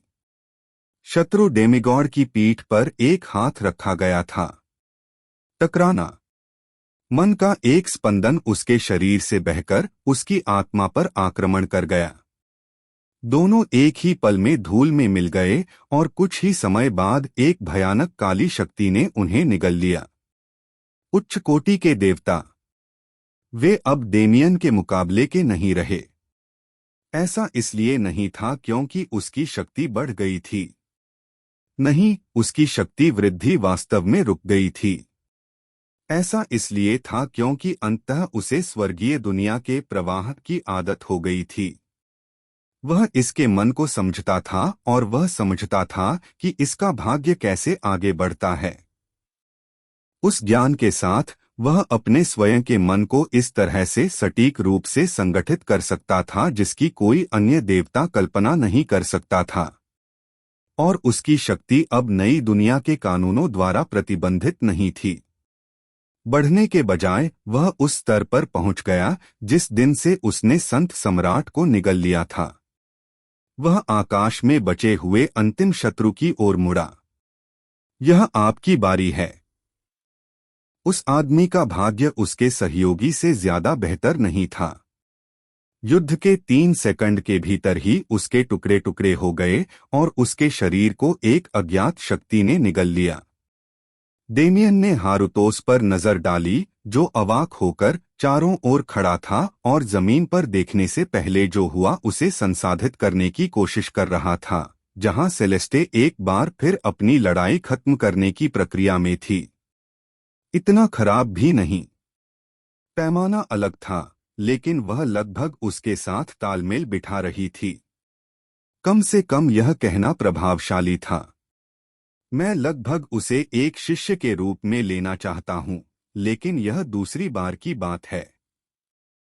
उसके पास उन लोगों की यादें थीं जिन्हें उसने मार डाला था, इसलिए वह जानता था कि वेरिटास कबीले के बाकी सदस्यों पर कहाँ हमला किया जा रहा था। हारुतोस उन्हें जमीन पर पहुंचने और इस स्थान पर प्रतीक्षा करने में मदद करें। यदि मैं 5 मिनट में वहां नहीं हूं, तो गुप्त क्षेत्र समाप्त होने तक समूह को छिपाने के लिए इसका उपयोग करें। उसने उस आदमी पर एक टोकन फेंका जिसमें वह स्थान जो उसके मन में था और एक सरणी संरचना भी शामिल थी जो उसने विशेष रूप से बहुत पहले छिपाने और सुरक्षा के लिए बनाई थी। हारुतोस ने अवचेतन रूप से सिर हिलाया, और जब तक उसे एहसास हुआ कि वह किस बात पर सहमत हुआ है, डेमियन पहले ही जा चुका था। उनके विचार सेलेस्टे के समान थे। डेमियन ग्रे निश्चित रूप से जितना उनमें से किसी ने सोचा था उससे कहीं अधिक महान व्यक्ति थे, और शायद वह वेरिटास कबीले को त्रासदी से बचाने की कुंजी होगा।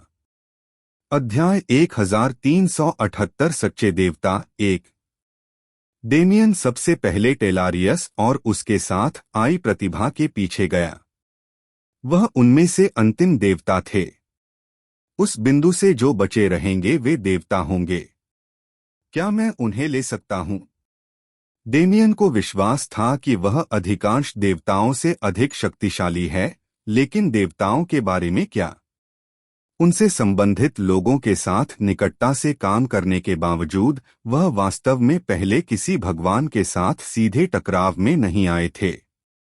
वह ठीक से नहीं जानता था कि उनकी शक्ति कैसे काम करती है, न ही वह उन बारीकियों के बारे में जानता था जिन्होंने देवताओं को वह बनाया जो वे थे।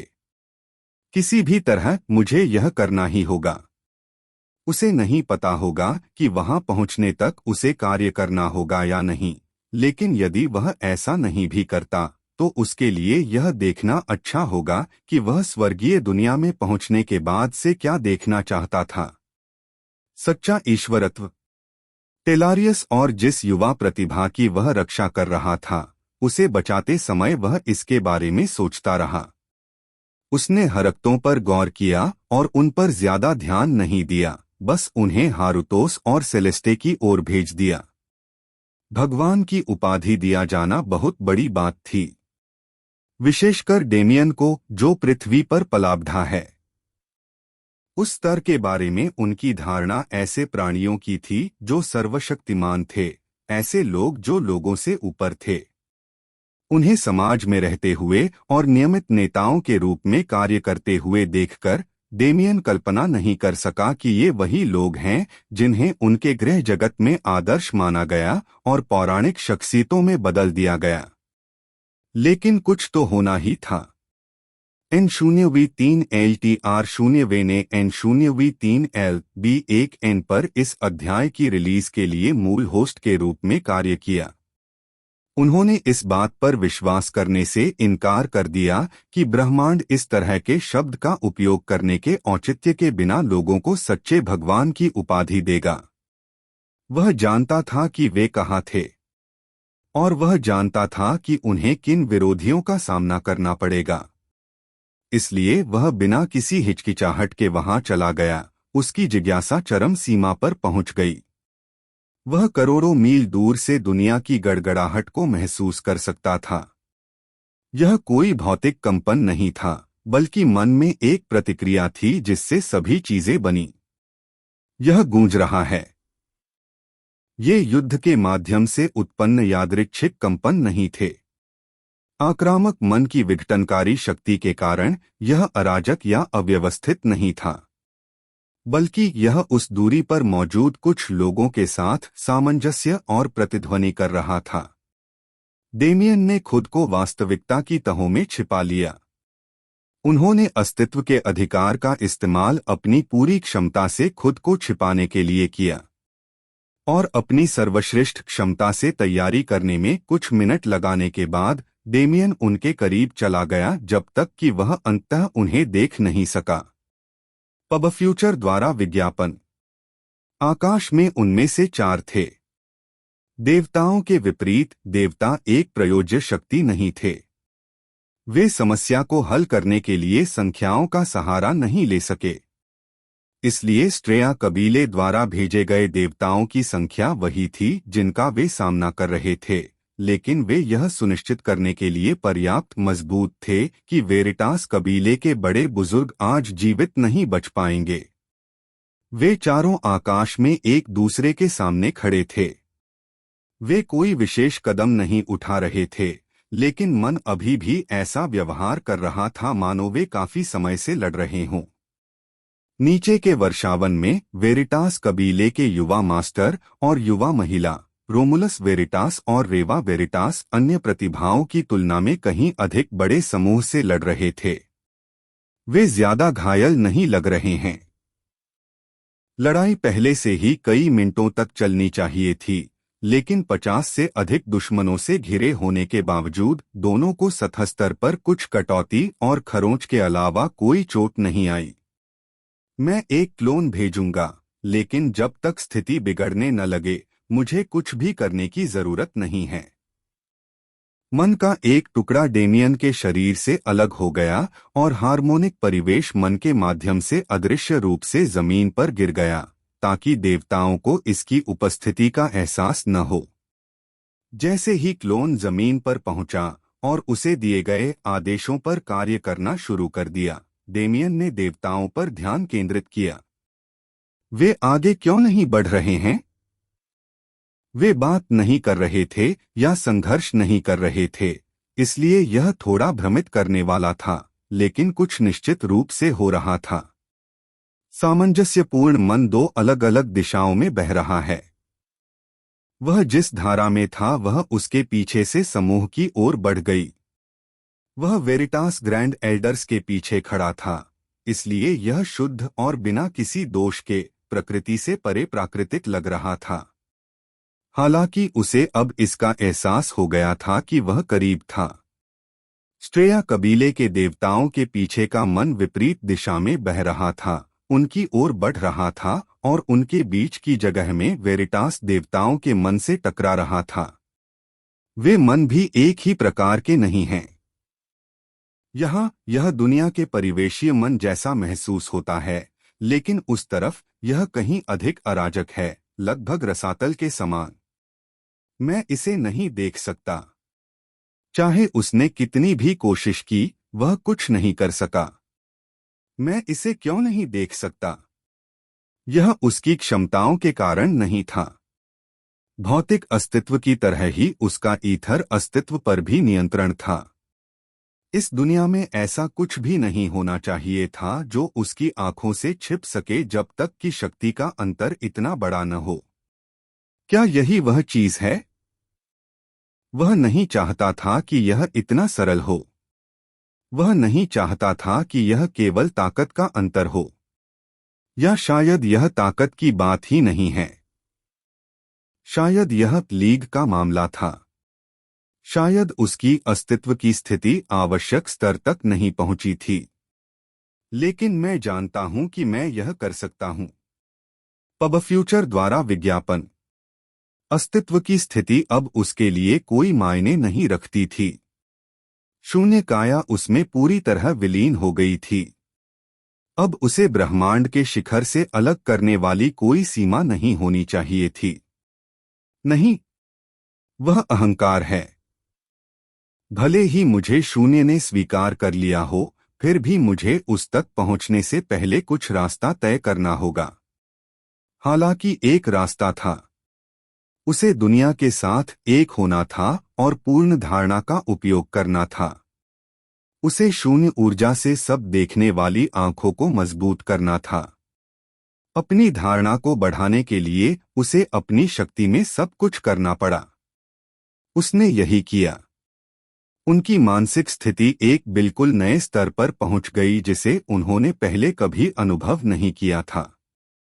वह सिर्फ दुनिया को उसकी आंखों से नहीं देख रहा था, उसने एक ऐसी आंख खोली थी जो कभी खुलने वाली नहीं थी। उन्होंने वास्तविकता की आंखों से देखा और उन सच्चे देवताओं के रहस्यों को देखा। उसे एक अलग ही दुनिया का अनुभव हुआ। बहुत खूब। उसने आश्चर्य भरी सांस छोड़ी। यह है कानून। कानून, वह शक्ति जिसने ब्रह्मांड पर शासन किया। वह इससे परिचित था। वह अब तक मिले किसी भी अन्य व्यक्ति की तुलना में इसके बहुत करीब था। आज तक, जब तक उसने किसी भगवान को अपनी शक्ति का उपयोग करते नहीं देखा। उसने कानूनों को ऐसे नियंत्रित किया जैसे वह उनका एक हिस्सा हो। वह दुनिया की आंखों से देखने और उनके साथ खुद को आत्मसात करने में सक्षम था। हालांकि ये देवता अलग अलग थे। उन्हें कानूनों को नियंत्रित करने या उनके साथ घुलने मिलने की जरूरत नहीं थी।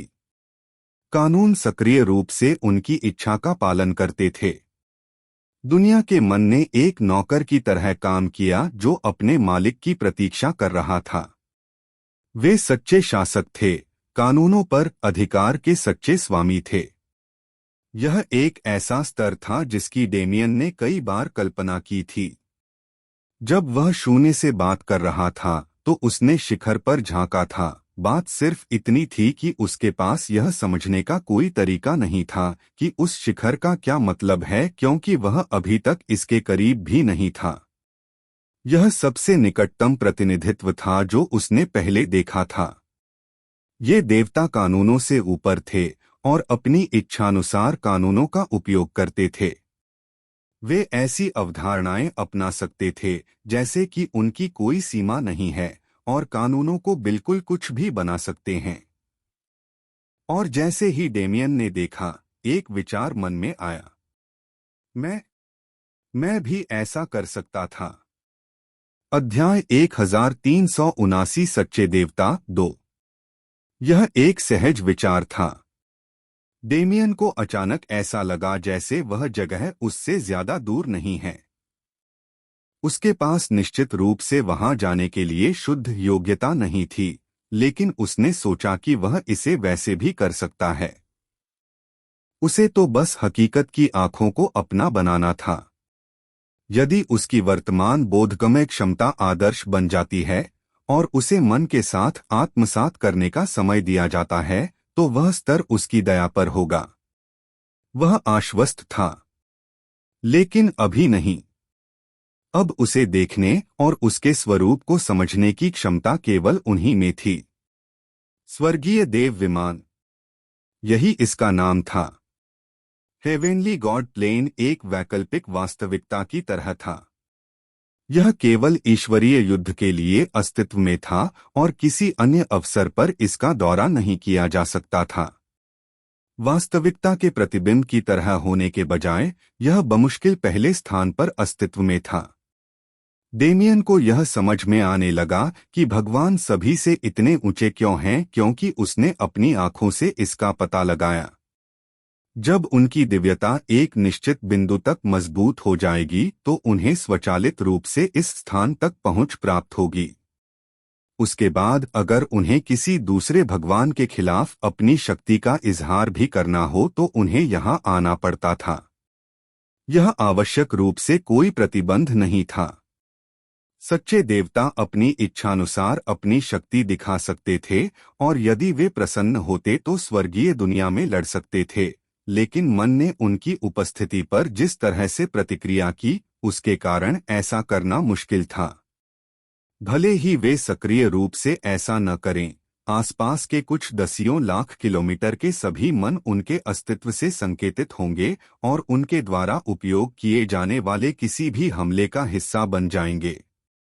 उस स्थिति में न केवल उनके लक्ष्य बल्कि लाखों या अधिक निर्दोष जिंदगियां उनके विवादों में शामिल होंगी। ऐसे कुछ देवता थे जो आम लोगों की परवाह नहीं करते थे, और उनसे भी कम ऐसे थे जो पर्यावरण के प्रति पूरी तरह से उपेक्षा रखते थे।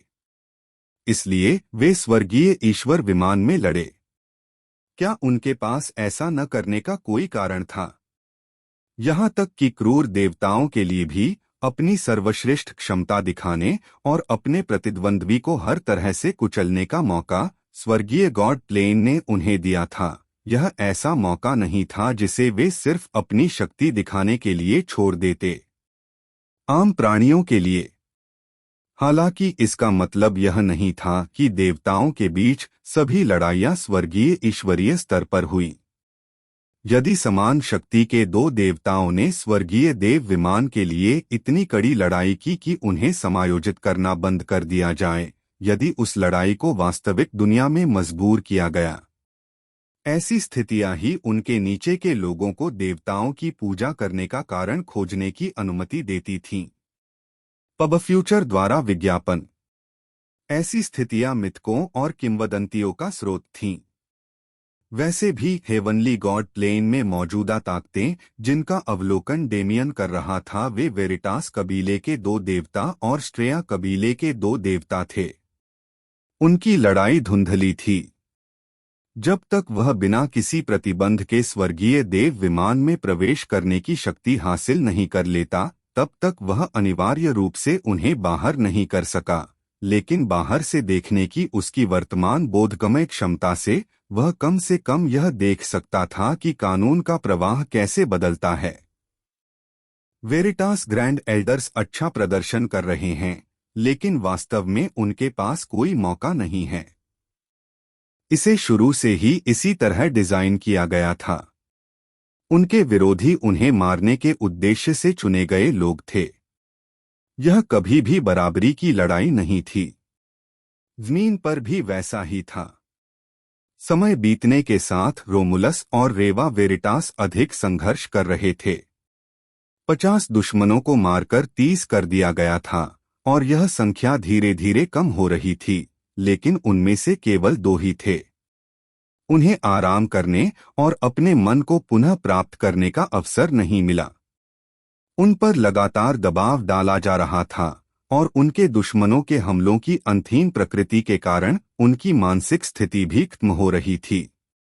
जब तक वे संख्या को शुरू की तुलना में घटाकर आधी कर देते, तब तक डेमियन का क्लोन पहले ही कार्रवाई कर चुका था। यह डेमिगॉड के बाद डेमिगॉड के माध्यम से भाग गया, हत्या कर दी, खा लिया, और शवों को जमीन पर गिरने का मौका मिलने से पहले ही अगले की ओर बढ़ गया। किसी को उम्मीद होगी कि नरसंहार का अंत लाशों के पहाड़ और खून की नदी में होगा, लेकिन जब डेमियन ने कार्रवाई की तो यह विपरीत था।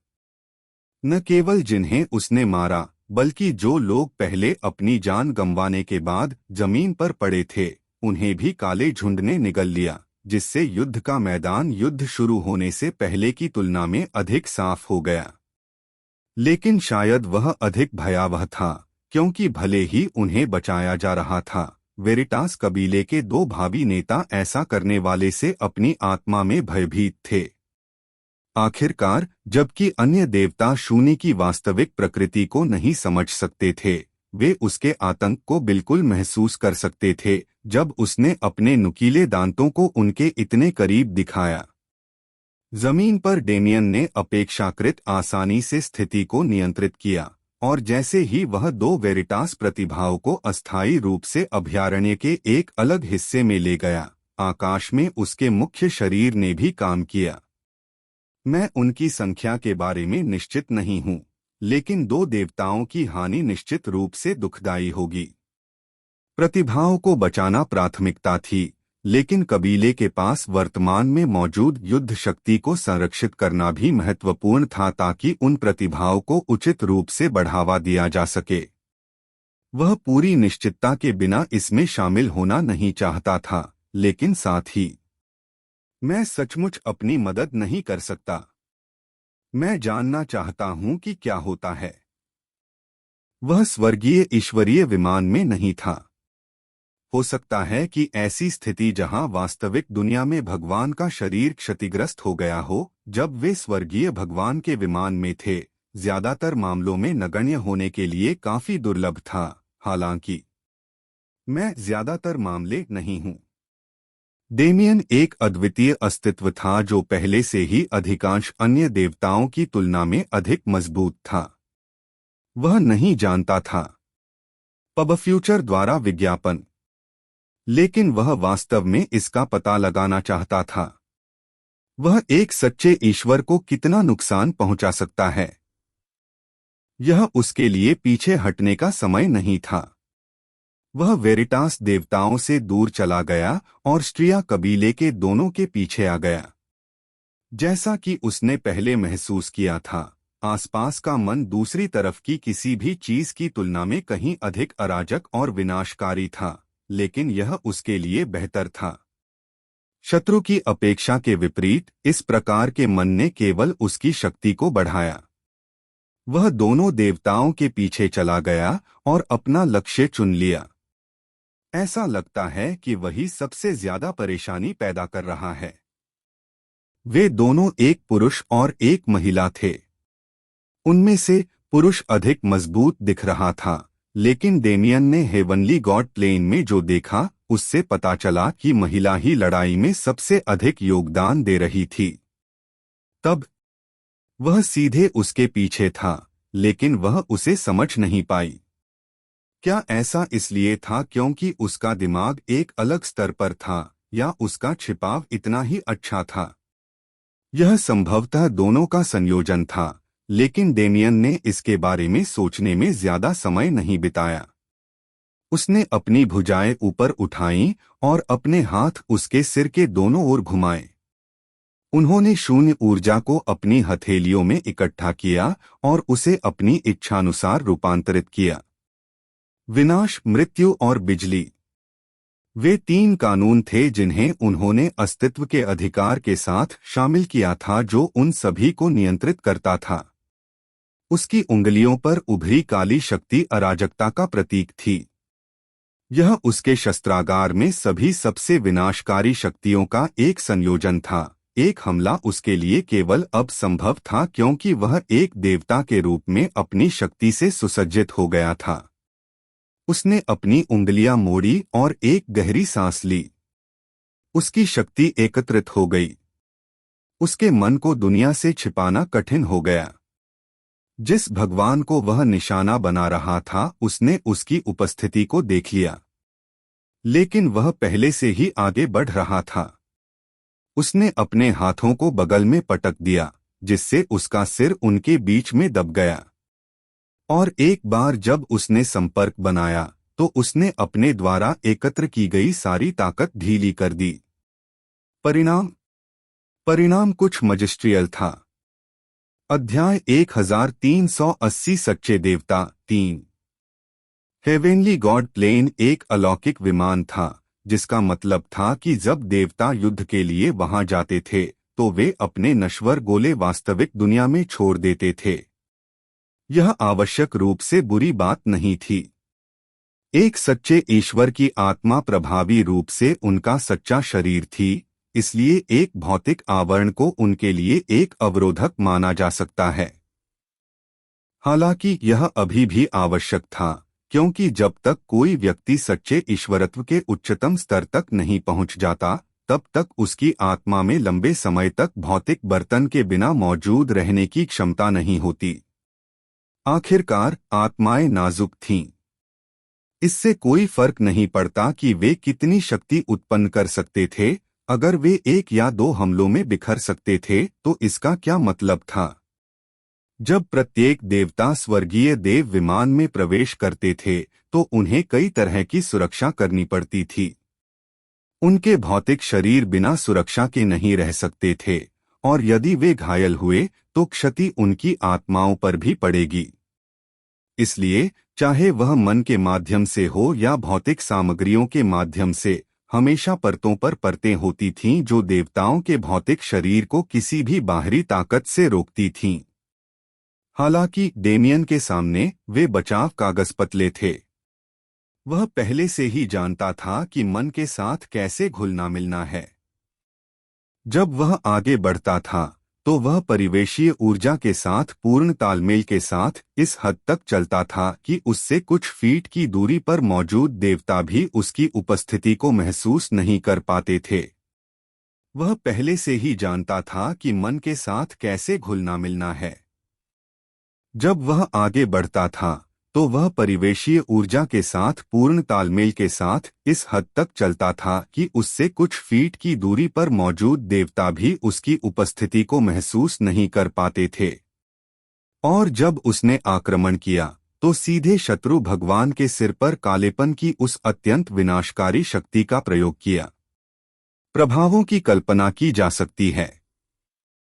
सबसे पहले और सबसे महत्वपूर्ण, डेमियन के शरीर से मन के एक अराजक विस्फोट ने एक दूसरे का सामना कर रहे दोनों पक्षों के बीच अपेक्षाकृत समान प्रवाह को बाधित कर दिया।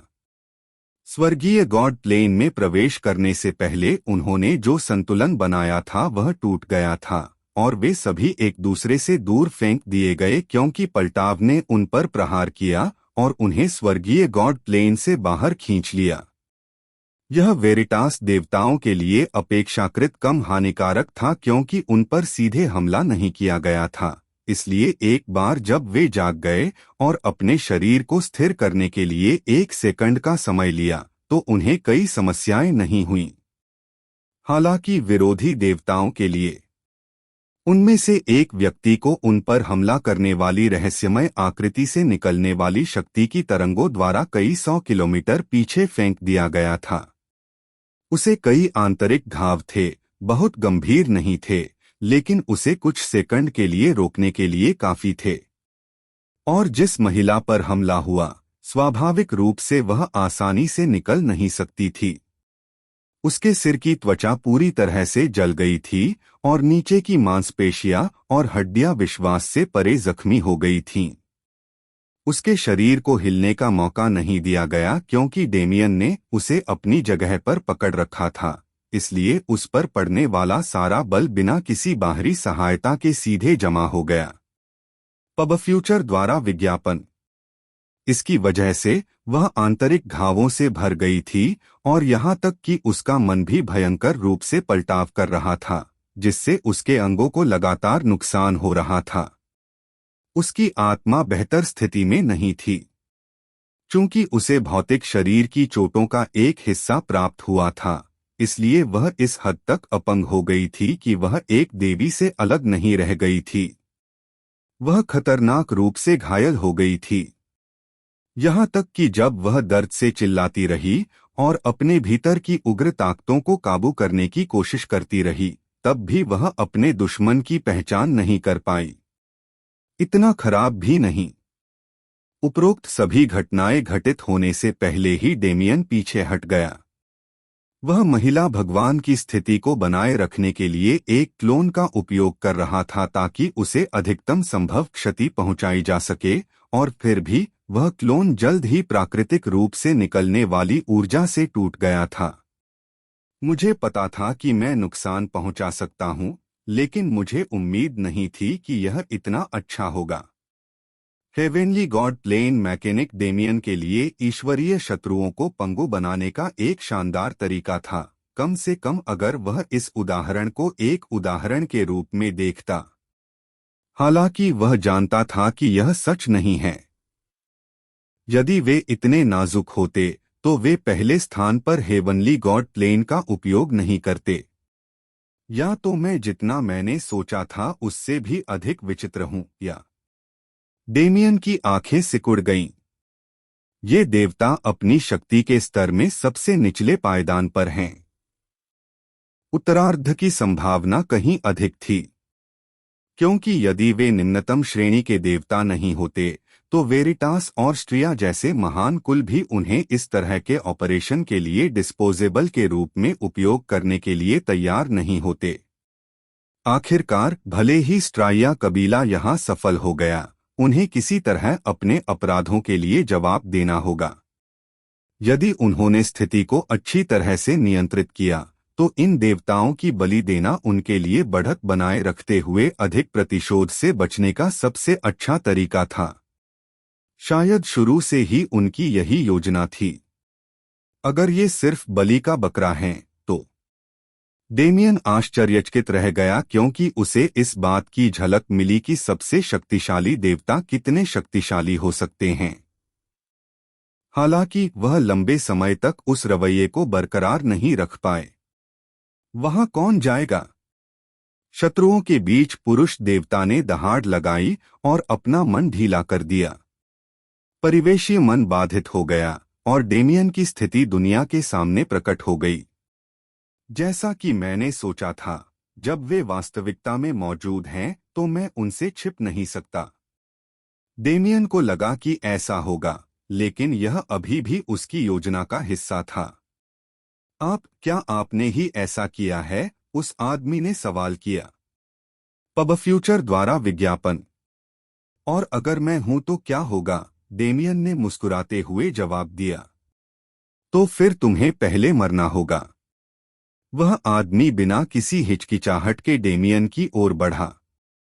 उसी समय उनकी महिला साथी ने आखिरकार डेमियन के हमले के बाद पीड़ित होना बंद कर दिया। वह अपने शरीर के अंदर की उथल-पुथल को शांत करने में कामयाब रही, हालांकि उसके सिर पर लगे घाव आसानी से ठीक नहीं हुए। डेमियन ने अपने हमले का समर्थन करने के लिए शून्य ऊर्जा का उपयोग किया, इसलिए उसकी सामान्य दिव्य ऊर्जा उन घावों को ठीक करने के लिए पर्याप्त नहीं थी। उसकी मांसपेशियां कुछ हद तक ठीक हो गईं और त्वचा जैसी किसी चीज का एक विचित्र आवरण उन्हें ढक गया, लेकिन वह अब विकृत हो गई थी और उसके सिर के अधिकांश हिस्से में संवेदना समाप्त हो गई थी। वह कम से कम कहने के लिए क्रोधित थी। उसे खून की इतनी प्यास महसूस हुई जितनी उसने पहले कभी महसूस नहीं की थी। और जैसे ही उसके पुरुष साथी की चीखें सुनाई दीं, उसने उसे बताया कि वास्तव में उसकी वर्तमान परिस्थितियों का कारण कौन है। उसका क्रोध कुछ हद तक बेकाबू हो गया। दोनों देवता अब जोश के साथ डेमियन पर हमला कर रहे थे, लेकिन वह घबराया नहीं। ये भी उनकी योजना का हिस्सा था। उसकी नजर वेरिटास देवताओं पर गई, जो सब कुछ होते हुए देख रहे थे। वे उसकी रक्षा के लिए कार्रवाई शुरू करने ही वाले थे, क्योंकि उन्हें याद था कि वह कौन था और वे उसकी मदद के लिए आभारी थे। लेकिन इससे पहले कि वे ऐसा कर पाते, उन्होंने उन्हें रोक दिया। यही वह जगह है जहां आपके लोग हैं। उनके साथ फिर से संगठित हों और जवाबी हमला शुरू करें। वह मानसिक प्रसारण था जो डेमियन ने उन्हें भेजा था। इसके साथ उन्होंने स्थान और स्थिति दोनों को शामिल किया ताकि दोनों देवता वह सब कुछ समझ सकें जो वे लड़ते समय चूक गए थे। जमीन पर मौजूद दोनों भी ठीक हैं, इसलिए सभी की सुरक्षा करना सुनिश्चित करें। जहां तक इन दोनों की बात है, वह मन ही मन मुस्कुराया। बस उन्हें मुझ पर छोड़ दो। वेरिटास ग्रैंड एल्डर्स को जवाब देने का मौका दिए बिना डेमियन गायब हो गया, टेलीपोर्टिंग करते हुए स्ट्रेया गॉड्स को अपनी पूंछ पर रखने के लिए खुद के पर्याप्त निशान छोड़ गया। बहुत अच्छा। ये एकदम सही था। वह व्यक्तिगत रूप से देवताओं की शक्ति को महसूस करने में सक्षम था। वह वेरिटास कबीले से कई अनुग्रह प्राप्त करने में सक्षम था और किसी भी चीज से अधिक। मुझे सीमा स्टेल के विरुद्ध उपयोग करने के लिए एक महान हथियार मिल गया।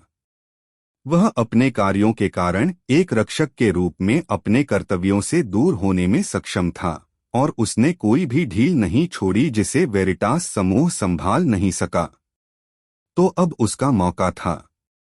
वह सीधे उस रहस्यमय शक्ति की ओर जा रहा था जो उसके यहाँ आने के बाद से ही उसे बुला रही थी।